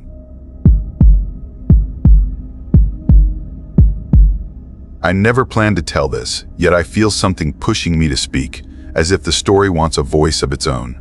I grew up in Lancaster, Pennsylvania, a quiet place with rolling fields, covered bridges, and a strange silence that settles over the land when autumn comes. People call it peaceful, but I learned that peace can hide things too dark to name. My name is Benjamin, and I studied forgotten folklore at a small college just outside Lancaster. I always loved the old stories, the ones people whispered but never wrote down. I never cared for fame or research awards. I only cared about the truth buried under layers of fear and memory. My grandmother used to say that some truths wait for the right person to uncover them. I wish I had never become that person. I wish I had never followed the path that changed my life forever. Back then, I wanted to write a thesis about strange tales from small towns in Pennsylvania. I liked the idea of exploring history that lived in old people's memories, not in books. I liked tracing patterns no one else noticed. I liked walking into dusty rooms, reading forgotten news clippings, and feeling like the past was still breathing. But I had no idea that something in Lancaster breathed back. My research started simple. I went through old papers, old map records, and missing persons files from the public library. I did not expect to find anything special. Yet one night, around 2:17 a.m., I saw a pattern so sharp it felt like a knife pressed against my mind. It was a list of disappearances. Not many, but enough to alarm me. People lost in the woods near a place called Ember Ridge Trail. A long looping path that cut through trees so old they seemed to lean over the land like watching giants. Locals loved hiking there, especially during fall. The colors were bright, the air was crisp, and the trail was known for its high rocky view of the farmland below. But something was wrong with that place. The first disappearance happened in 1934. A man vanished on a breezy October day. His car sat alone at the trailhead. His jacket was inside. His footprints went forward but never came back. Search teams hunted the woods for weeks. They found nothing, not even broken branches. The case faded away, and people treated it like an odd accident. The second case happened years later. A woman hiking with her brother stepped aside to take a picture. He turned around, and she was gone. Her camera lay on the path, still warm from her hands. Her picture showed the trees and the slope behind her, but nothing strange. She vanished anyway. More disappearances followed. A teenager, a hunter, a mother of two, a married couple, an experienced trail runner, all gone from Ember Ridge, all in October, all near a place called Lantern Point, a cliff shaped like a bent lantern hook. I counted 13 official cases across 80 years, though rumors suggested more. Towns like Lancaster carry memories the way old trees carry rings, tight and deep beneath the surface. You cannot see them unless you cut through. The deeper I dug, the darker the rings became. I decided to interview elders in the area. They were the treasure keepers of stories that never reached paper. Most shrugged, saying the woods had always been dangerous. Yet one elderly woman, living near the outskirts of town, shared something that pulled the ground out from under me. She told me Ember Ridge was never meant to be touched. Long before Lancaster existed, tribes avoided that land, calling it the crossing place. They believed a boundary there thinned every October. They believed the dead whispered through the trees, calling out to the living. She said the land had once been a sacred burial site. Then settlers cut through it, built trails, and ignored the warnings. She told me something else too. She said every town learns to accept slow harm. People notice a danger but grow used to it. They forget because forgetting feels safer. A man sees how easily people accept injustice when it grows inside familiar soil. That line stuck with me like a splinter. I decided to visit the trail myself on October 14th, the date most disappearances occurred. I should have stayed home. I should have listened to the trembling in my bones. But curiosity is a trap we build with our own hands. Morning came with low fog curling through the trees like ghostly breath. I parked at the trailhead. My backpack held a map, compass, camera, snacks, and a small recorder. I left a message with a friend telling him exactly where I would be. I thought that would keep me safe. The trail felt wrong the moment I stepped onto it. The air was too still. The colors duller than usual. Even the birds seemed muted, as if holding their breath. I walked slowly, taking notes, following the curve of the path through thick woods. The deeper I went, the stranger the atmosphere became. It felt like the earth itself was watching me. Halfway up the ridge, I saw carvings etched into an old tree. Circles, lines, shapes I did not recognize. Fresh cuts, though the tree was older than any house in Lancaster. My heart began to pound. I moved quickly to the overlook Lantern Point. That place felt wrong in a way that made my stomach twist. The mist thickened around the rocks. The wind dropped away. Sound disappeared. The world narrowed to the cold stone beneath my feet. I raised my camera and took a few shots. Trees, fog, fog. The view, nothing odd. Then I heard it. A voice. A voice. Soft, distant, calling in a tone I could not understand. My mind tried to explain it away, but my body froze. The voice came again, clearer, drifting through the trees like a breath pushed through leaves. Something inside me wanted to follow it. My feet slid forward without thought. My mind screamed stop, but my body reached toward the trees as if pulled by invisible hands. The world felt tilted, like I stood on the edge of two places at once. Then a cold wave of fear snapped me awake. I stepped back. My breath shook in my chest. I turned and walked fast down the trail, refusing to run. The voice kept calling. Faint, soft, soft, beckoning. The farther I moved, the weaker it became. By the time I reached my car, the voice had faded into the morning air. Back home, I thought I would calm down. Instead, things got worse. When I checked my photos, one image from Lantern Point made my heart stop. Behind the trees stood a tall figure, dark and thin, almost empty in shape. It had no face, no features, just a hollow outline. But it leaned toward me, as if listening. I showed the picture to a few professors.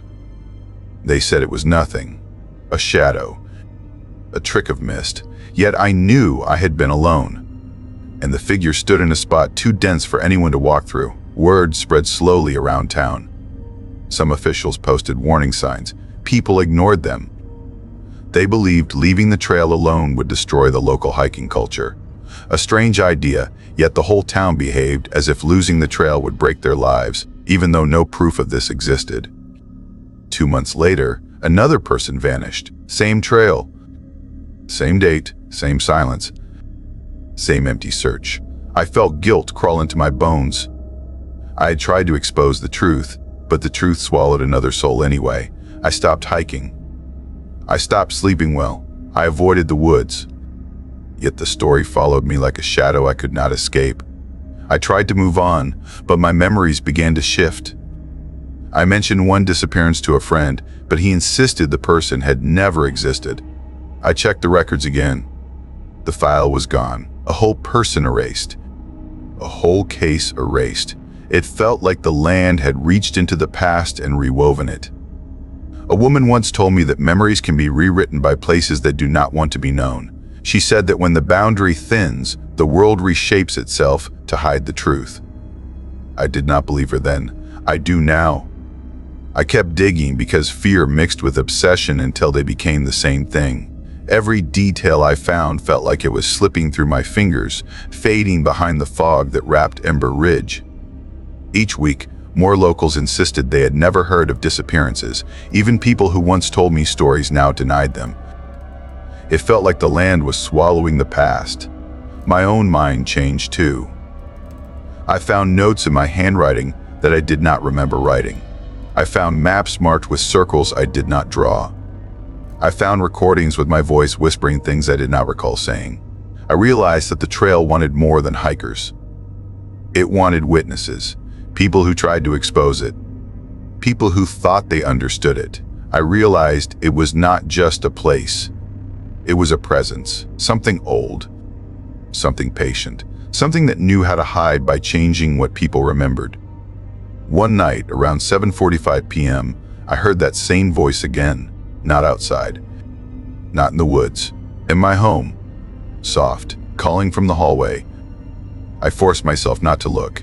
I shut my door and stayed awake until sunrise. My life became a cage of fear. Every October, the air around Lancaster changes. The wind goes quiet, the trees tilt slightly. The nights pull shadows longer than they should be, and I feel something waiting near the ridge. A part of me knows the story is unfinished. The land does not forget. It learns, it changes, it adapts. It hides its hunger by shaping memories around itself. I also know that silence is what keeps horrors alive. So I tell this now, hoping someone listens before the land changes too much for anyone to remember the truth. If you ever visit Lancaster and think about walking Ember Ridge Trail, remember this: not every path leads forward. Some lead into places that are not meant for the living. Some call your name with voices you cannot resist. And some wait for the moment you step too far from the world you know. Sometimes the real danger is not the monster hiding in the woods, but the silence we accept in our own lives. When people see harm happening slowly, they begin to ignore it, pretending it is normal. They convince themselves that nothing bad will happen to them, that the problem belongs to someone else. But evil grows strongest where people refuse to speak, refuse to question, and refuse to remember the truth. The lesson is clear. Never trust a place that asks you to forget. Never follow a voice that feels too familiar, and never walk into darkness just because everyone else does. Some paths are meant to be left alone, and some warnings should never be ignored. The world does not always protect those who deny the danger. It hunts them instead. It spaces.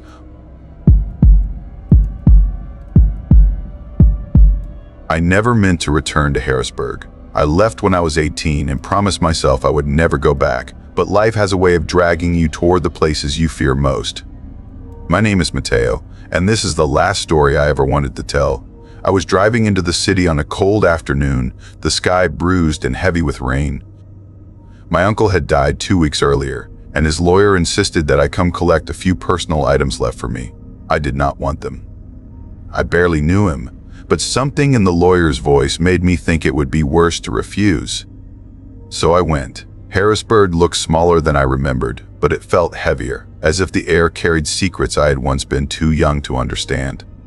I passed the river, the cracked sidewalks, the stores that always seemed one customer away from closing. People walked with the same expression, a quiet smile. But their eyes looked tired, as if joy was something they practiced rather than felt. I reached my uncle's old house near the edge of town. The windows were dark. The grass was tall. It felt abandoned even though the lawyer had told me the neighbors watched it for years. When I stepped onto the porch, the door creaked open on its own. I told myself it was the wind. I stepped inside. The house smelled of dust, old books, and something faintly metallic. My uncle had lived alone. That much I knew. People in town used to whisper about him, about his strange habits, about how he stayed indoors during certain nights, about how visitors never stayed long. My mother never explained why she stopped talking to him. She only told me he had burdens that were not ours. The lawyer met me in the living room. He was thin and pale with sharp eyes that seemed to study every breath I took. He handed me a small box. Wooden. Locked. Locked. No key. He said my uncle wanted me to open it only when I felt ready. I did not understand. I asked what was inside. The lawyer looked toward the hallway as if someone might be listening. He said the box held my family's history, the real history, not the stories told to children. Then he left. I stood alone in the house. The wind pushed against the walls. A faint tapping came from upstairs. I tried to ignore it, but the sound grew steady, like someone knocking from the inside of a wall. I almost called out, but something told me not to. Instead, I grabbed the box and walked outside. On my way to the car, an elderly man stepped out from behind a tree. His clothes were dirty. His beard was long, but his eyes were sharp, the way a cornered animal watches the world. He whispered my name before I could ask who he was. He said I looked like my uncle. He said my return had awakened things that should have stayed quiet. Then he asked if I knew the truth about my family. I shook my head. He smiled in a way that did not reach his eyes. He said truth sticks to blood, and blood remembers everything. I drove to my motel, trying to silence the dread crawling through me. The rooms were old but cheap. The hallway lights flickered as if the wiring had been untouched since the 70s. I locked the door and set the wooden box on the table. I did not want to open it, but I also could not stop looking at it. That night, I could not sleep. The air felt thick. The shadows in the corners stretched too far, as if reaching toward me. Around 2:40 a.m., a soft scraping sound came from inside the box. I froze. The box was closed, locked, and yet something inside it moved. I backed away. My heart pounded. Then the sound stopped. Silence settled in, heavy and watchful. I stayed awake until dawn. The next morning, I went into town to clear my head.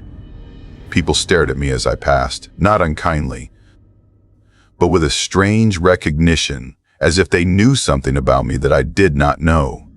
At the diner, the waitress addressed me by my uncle's name. When I corrected her, she apologized, but her face went pale. She told me ambition was dangerous here. People who reached for more than the town allowed often returned broken. It was better to stay quiet, she said. Better to follow the traditions. Better to leave old stories buried. I knew she was warning me. I also knew I would not listen. I went to the county archives. The building was cold and silent except for the humming of old lights. I looked for anything involving my family. I found records of strange illnesses, sudden deaths, accidents that did not look like accidents. Every generation of my family lost someone young, someone who had started asking questions, someone who tried to leave. There was more. A minister's journal from 80 years ago mentioned a curse tied to my great-grandfather, a burden passed from one relative to another. A burden that could be transferred only when the receiver asked the wrong questions. My chest tightened. The box, the whispers, the warnings. I left the archives shaking. When I returned to the motel, the door was open. My luggage was untouched. But the box was gone. My heart dropped. I rushed outside and saw a figure at the edge of the parking lot. The same elderly man from the house. He held the box in his hands. He motioned for me to follow. I should have run, but fear and curiosity tangled inside me. I followed him to an abandoned church at the edge of the woods. The building leaned as if trying to escape the earth pulling it down. The man walked inside. I followed. Candles burned along the pews. Shadows danced along the walls. The man placed the box on the altar and said I needed to open it. He said it belonged to me now. My uncle had carried it for years, and before him, my grandfather, and before him, generations more. I asked why it had to be me. His answer was simple: because I had returned. Because I had asked. Because the burden had been waiting. He stepped back.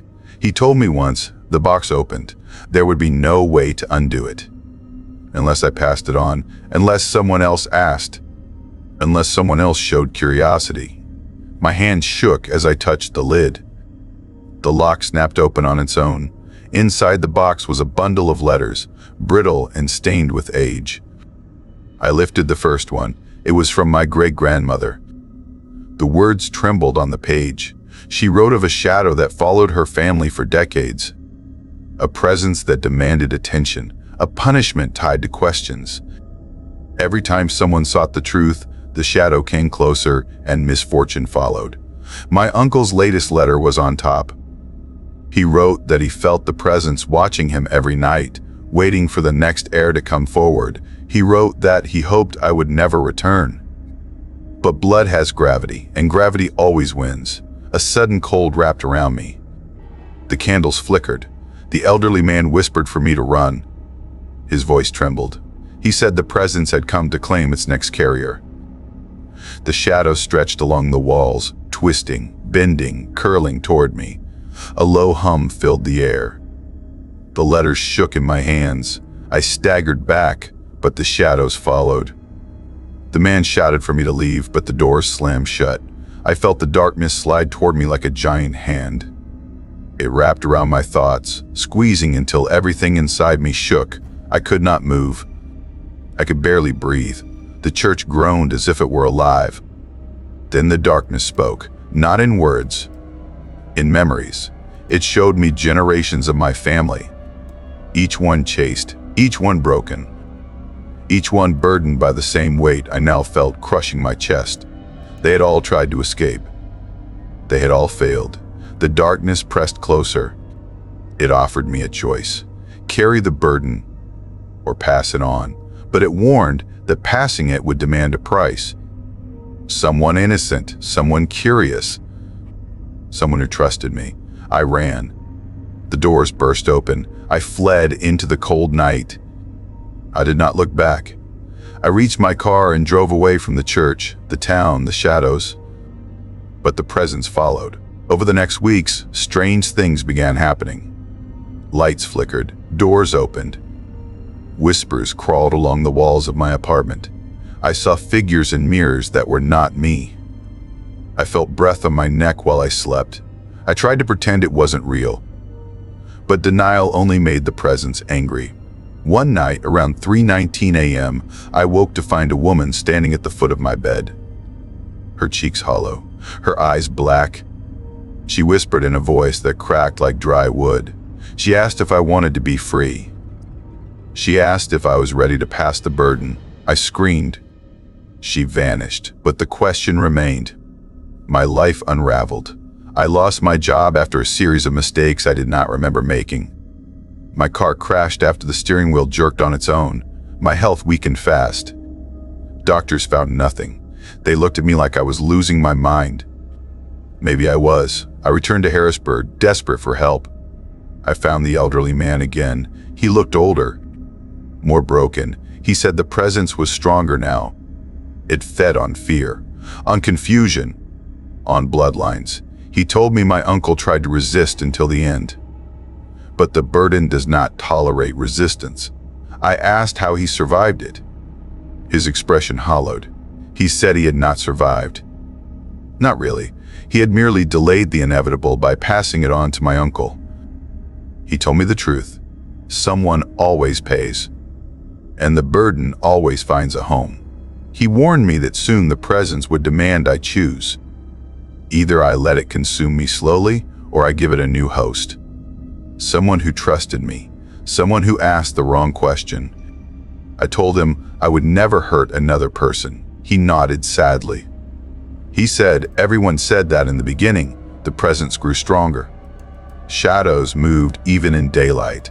People on the street stared at me as if they sensed something following close behind me.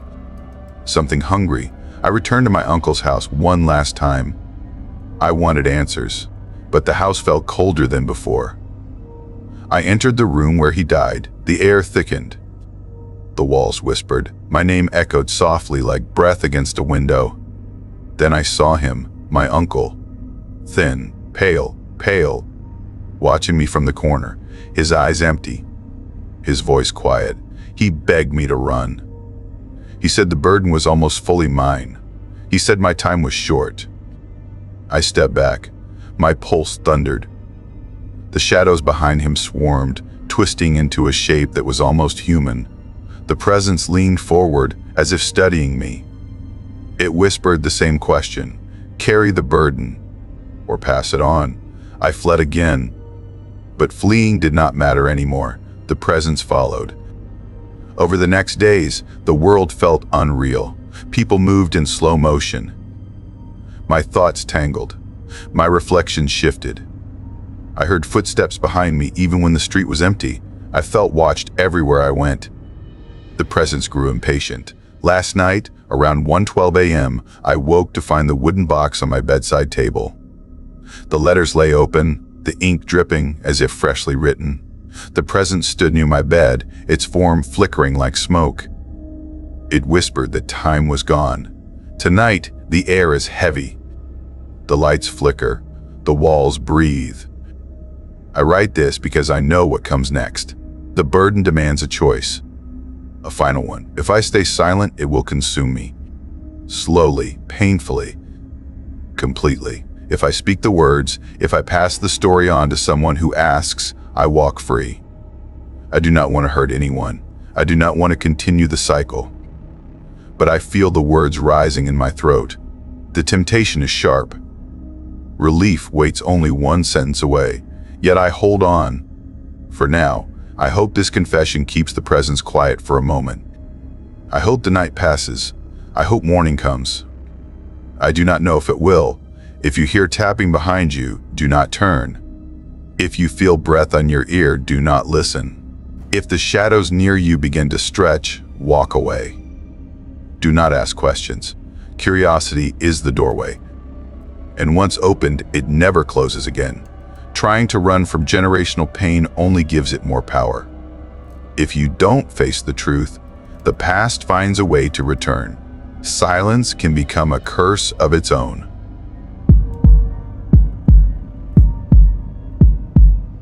I kept hearing people say that York had a quiet soul, but I learned the hard way that some souls whisper only when they want you to hear them. I learned that on my first night alone in the old Keystone textile plant. My name is Marcus Hale, and before that night shift, I had never believed that a place could study you the same way a person does. I had never believed that a place could wait for you. But when my life fell apart, when my debts grew faster than my hope, I took the only job I could find, a job that felt offered not out of need, but out of expectation. Like someone had predicted the exact moment my defenses would break. Poverty had been calling itself humility for months, and I had been too tired to argue back. The job was simple on paper. I was hired as an overnight inspection custodian for the abandoned Keystone plant, a giant of rusted brick on the edge of York where the Susquehanna River bends like an old spine. My task was to walk the corridors every 2 hours, check for trespassers, and make reports for the redevelopment company that claimed it wanted to tear the place down one day. The hiring manager barely looked at me. He only asked if I frighten easy. I told him no, but the truth was, I had been afraid of life for a long time. The plant had shut down 23 years earlier after a furnace collapse that killed 7 workers. People in York still told the story in low tones, their voices carrying a strange pride. A town mistaking depression for loyalty, holding its tragedies like medals because letting go felt like betrayal. I used to think they spoke about the plant with sadness. Later, I wondered if it was warning. I began my shift at 7:45 p.m. The sun was dropping behind the rooftops like it wanted to hide from the night. The plant stretched across several acres, a maze of long corridors, silent conveyor belts, and metal walkways hanging high above cracked concrete floors. By the time I walked to the front door, the sky had turned purple. The smell of damp metal and old smoke hung in the air. Inside the security room, I took my flashlight, my key ring, and my radio. The manager had explained earlier that the electricity was unstable and the camera feed sometimes flickered. I thought nothing of it. I was just grateful for work. My first walkthrough was quiet. The floors creaked, but everything in this building creaked. My footsteps echoed long after I stopped walking. The air bounced back every sound twice, as if something was repeating me, learning me. I told myself that was just the acoustics, but a strange unease followed me, walking just behind my shadows. At 9:30 p.m., I returned to the office and filled out a short log. Everything seemed normal. That was the last time the building felt empty. On the second patrol, around 11:19 p.m., I heard something faint near the weaving hull, a low rattling, like chains dragged over metal. For a moment, I thought someone had broken in. I shined my flashlight down the long stretch of machinery. My breath felt stuck in my throat. The hall was empty, but the noise kept going, a rhythm too steady to be accidental. The sound rose slowly until I recognized it, a machine belt turning. I froze. The plant had no power, no electricity, no running mechanisms. The machines had been dead longer than some houses in town had been standing. I took one slow step toward the sound. Each step felt heavier, like the air thickened with every breath I stole. When I reached the first weaving unit, the noise stopped. Not faded, not dimmed, but stopped all at once, as if someone had cut a cord. I whispered into my radio that I heard a possible disturbance, but the static swallowed my voice. When I tried again, the radio clicked dead. A soft hum passed through the hall then, like the building had exhaled. I walked back to the office, my chest tight. I told myself it was the wind moving through old metal. I had to believe that. I needed the job, and fear had already taken too much from me. But the fear was not done. At 12:53 a.m., during my third patrol, I smelled something I had not expected, the sharp scent of burning cotton mixed with hot iron. The weave room had not operated for decades. No cloth had passed through those frames in years. Yet the smell grew stronger as I approached the long lane by the dye vats. I pointed my flashlight toward the far corner, and something moved. A shadow, but not the kind cast by light. It moved with purpose, like a figure working at a station. I blinked hard, thinking my exhaustion was playing tricks on me. But when I lifted the flashlight higher, the shadow shifted again, bending forward, hands reaching toward a machine that had not run since the late 90s. Someone was there. But when I stepped closer, there was nothing. My chest tightened again, but now from something colder. The silence around me felt strained, like it was holding its breath, like something was listening.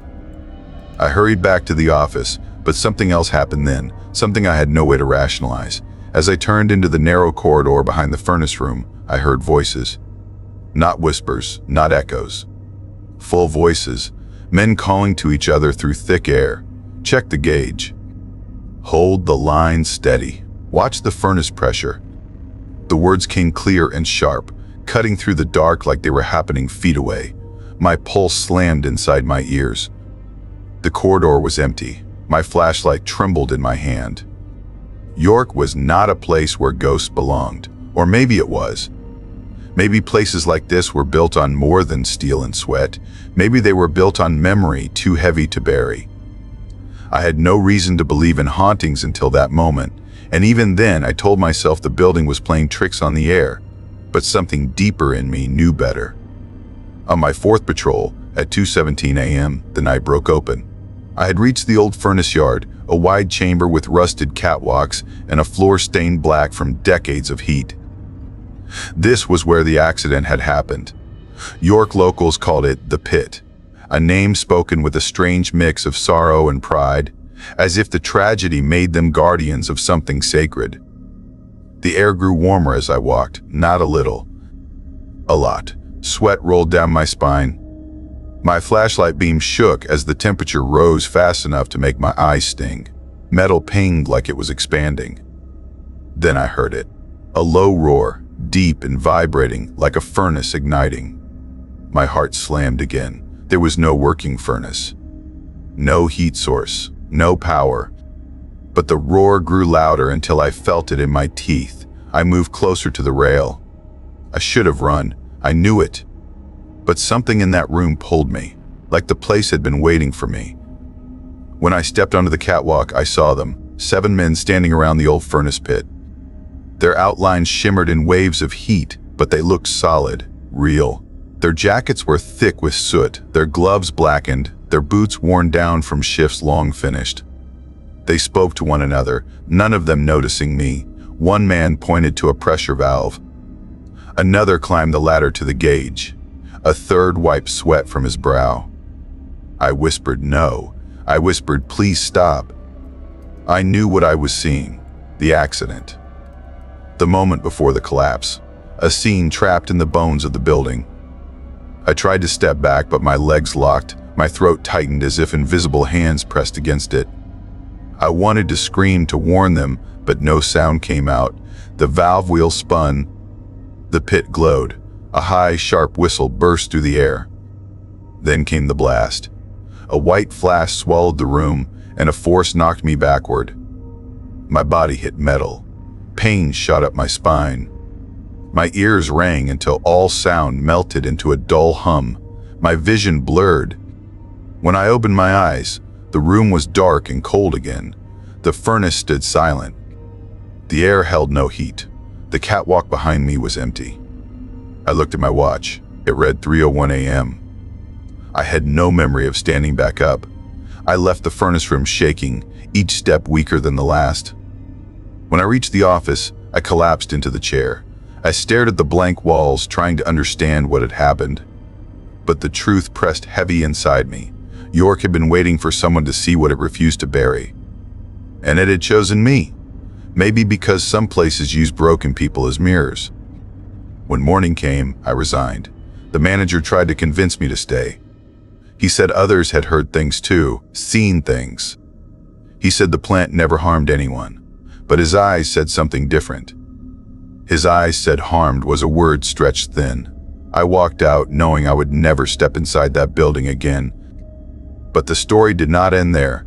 3 weeks later, the plant burned down. Officials said arson, but no one was ever arrested. People in town whispered that the building finally decided to finish its own ending. Some said the old workers wanted release. Others said they wanted revenge. Even now, when you stand near the empty lot on cold nights, you can hear strange things. Chains rattling, machines humming, men shouting warnings that never reach the right ears. York pretends it has moved on, but the truth hides in plain sight. A town mistaking depression for loyalty, clinging to ruins because letting go feels like betrayal. A place where ghosts are not stories but citizens. A place that watches the weak, waiting for the moment their guard drops. I have never gone back, I never will. But sometimes, late at night, when the world grows too quiet, I hear that furnace roar again. Not in the air. In my mind. As if the building did not burn. As if it only moved inside me. In the end, the story teaches something heavy but real. Sometimes the places we enter are not dangerous because of ghosts, but because they mirror the parts of ourselves we try to ignore. Marcus walked into that abandoned plant thinking he just needed money, but the truth was he needed escape, and the building knew that before he did. When a person is already breaking, even silence can become a trap. The lesson is that ignoring your pain does not make you strong, and calling your suffering humility does not make it noble. When life pushes you into dark places, you must know when to walk away, because not every place wants to help you heal. Some places want you because you are vulnerable. And the most important truth is this: when you feel like you are losing yourself, leave before the world convinces you that your pain is loyalty. Leave before the darkness convinces you that you belong to it.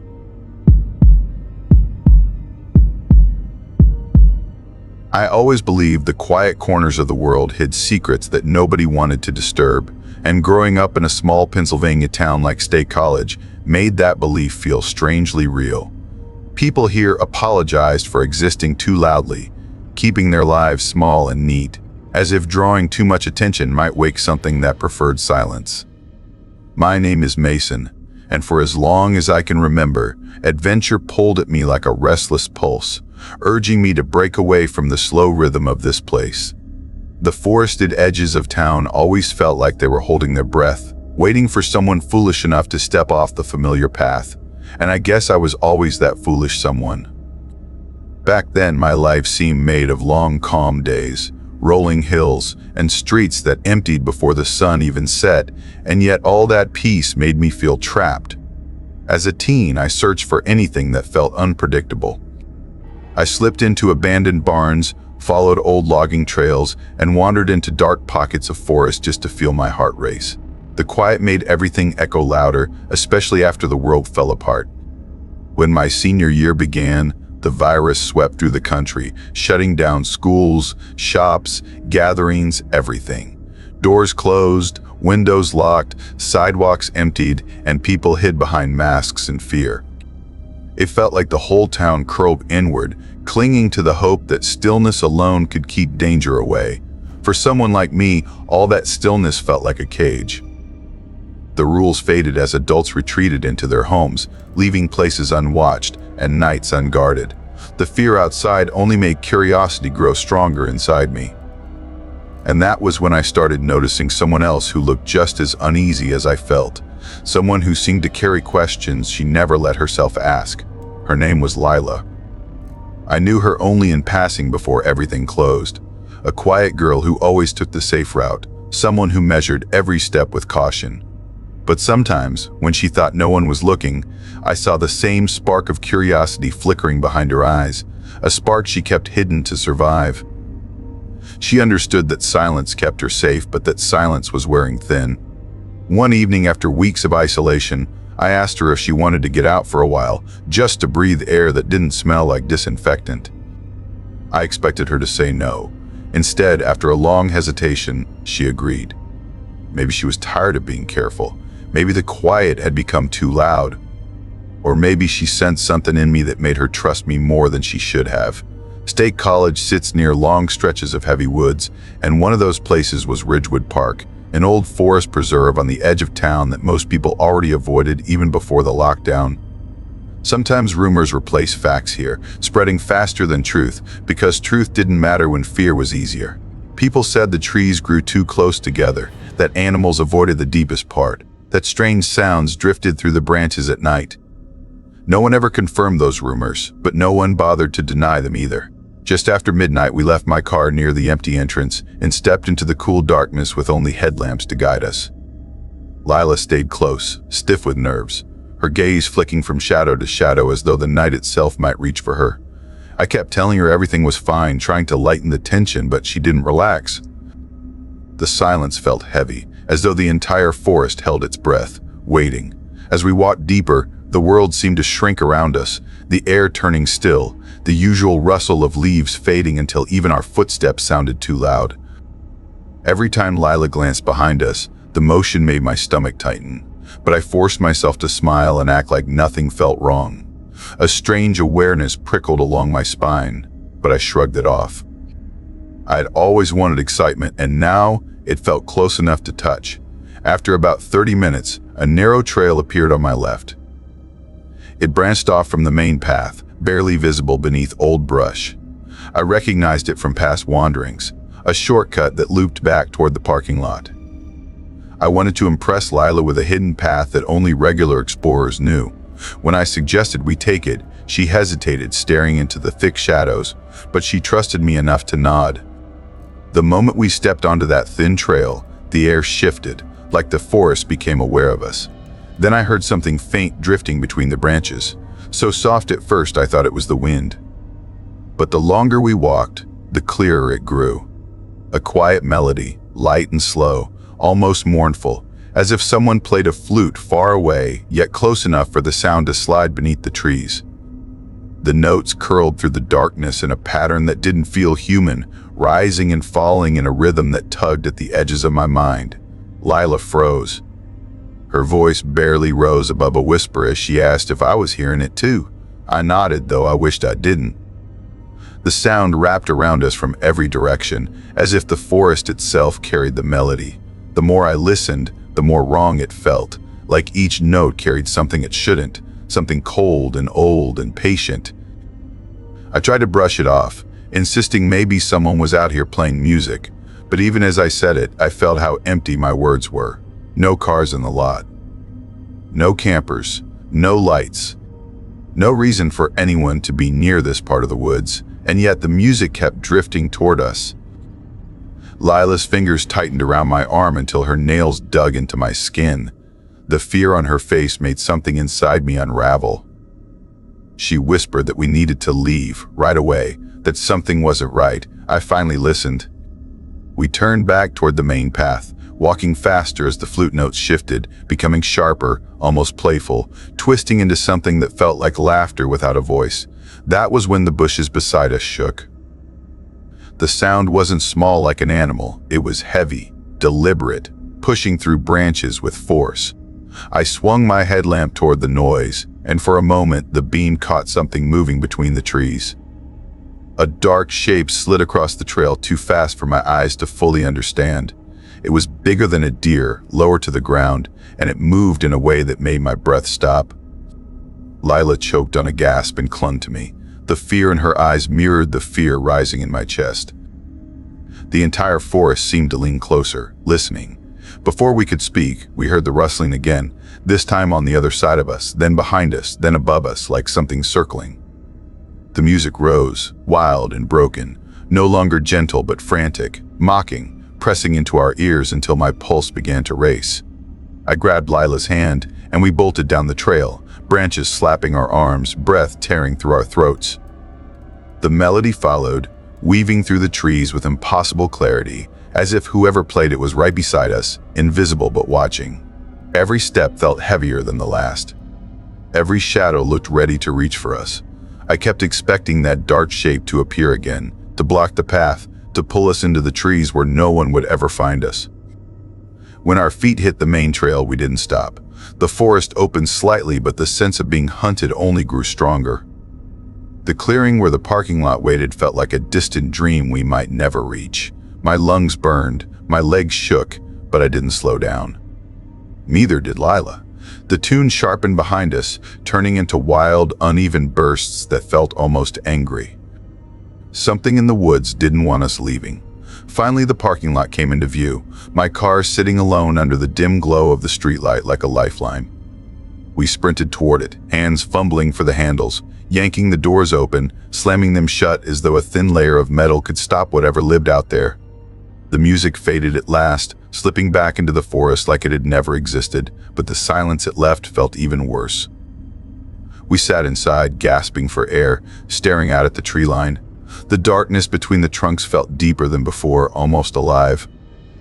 Lila shook uncontrollably, whispering that something had followed us, that it was still out there waiting. I placed a hand on her shoulder, trying to calm her and myself, telling both of us it was over, that we were safe now, even though I felt the opposite. A cold feeling settled in my bones, a certainty that the forest hadn't just watched us, it had chosen to let us leave.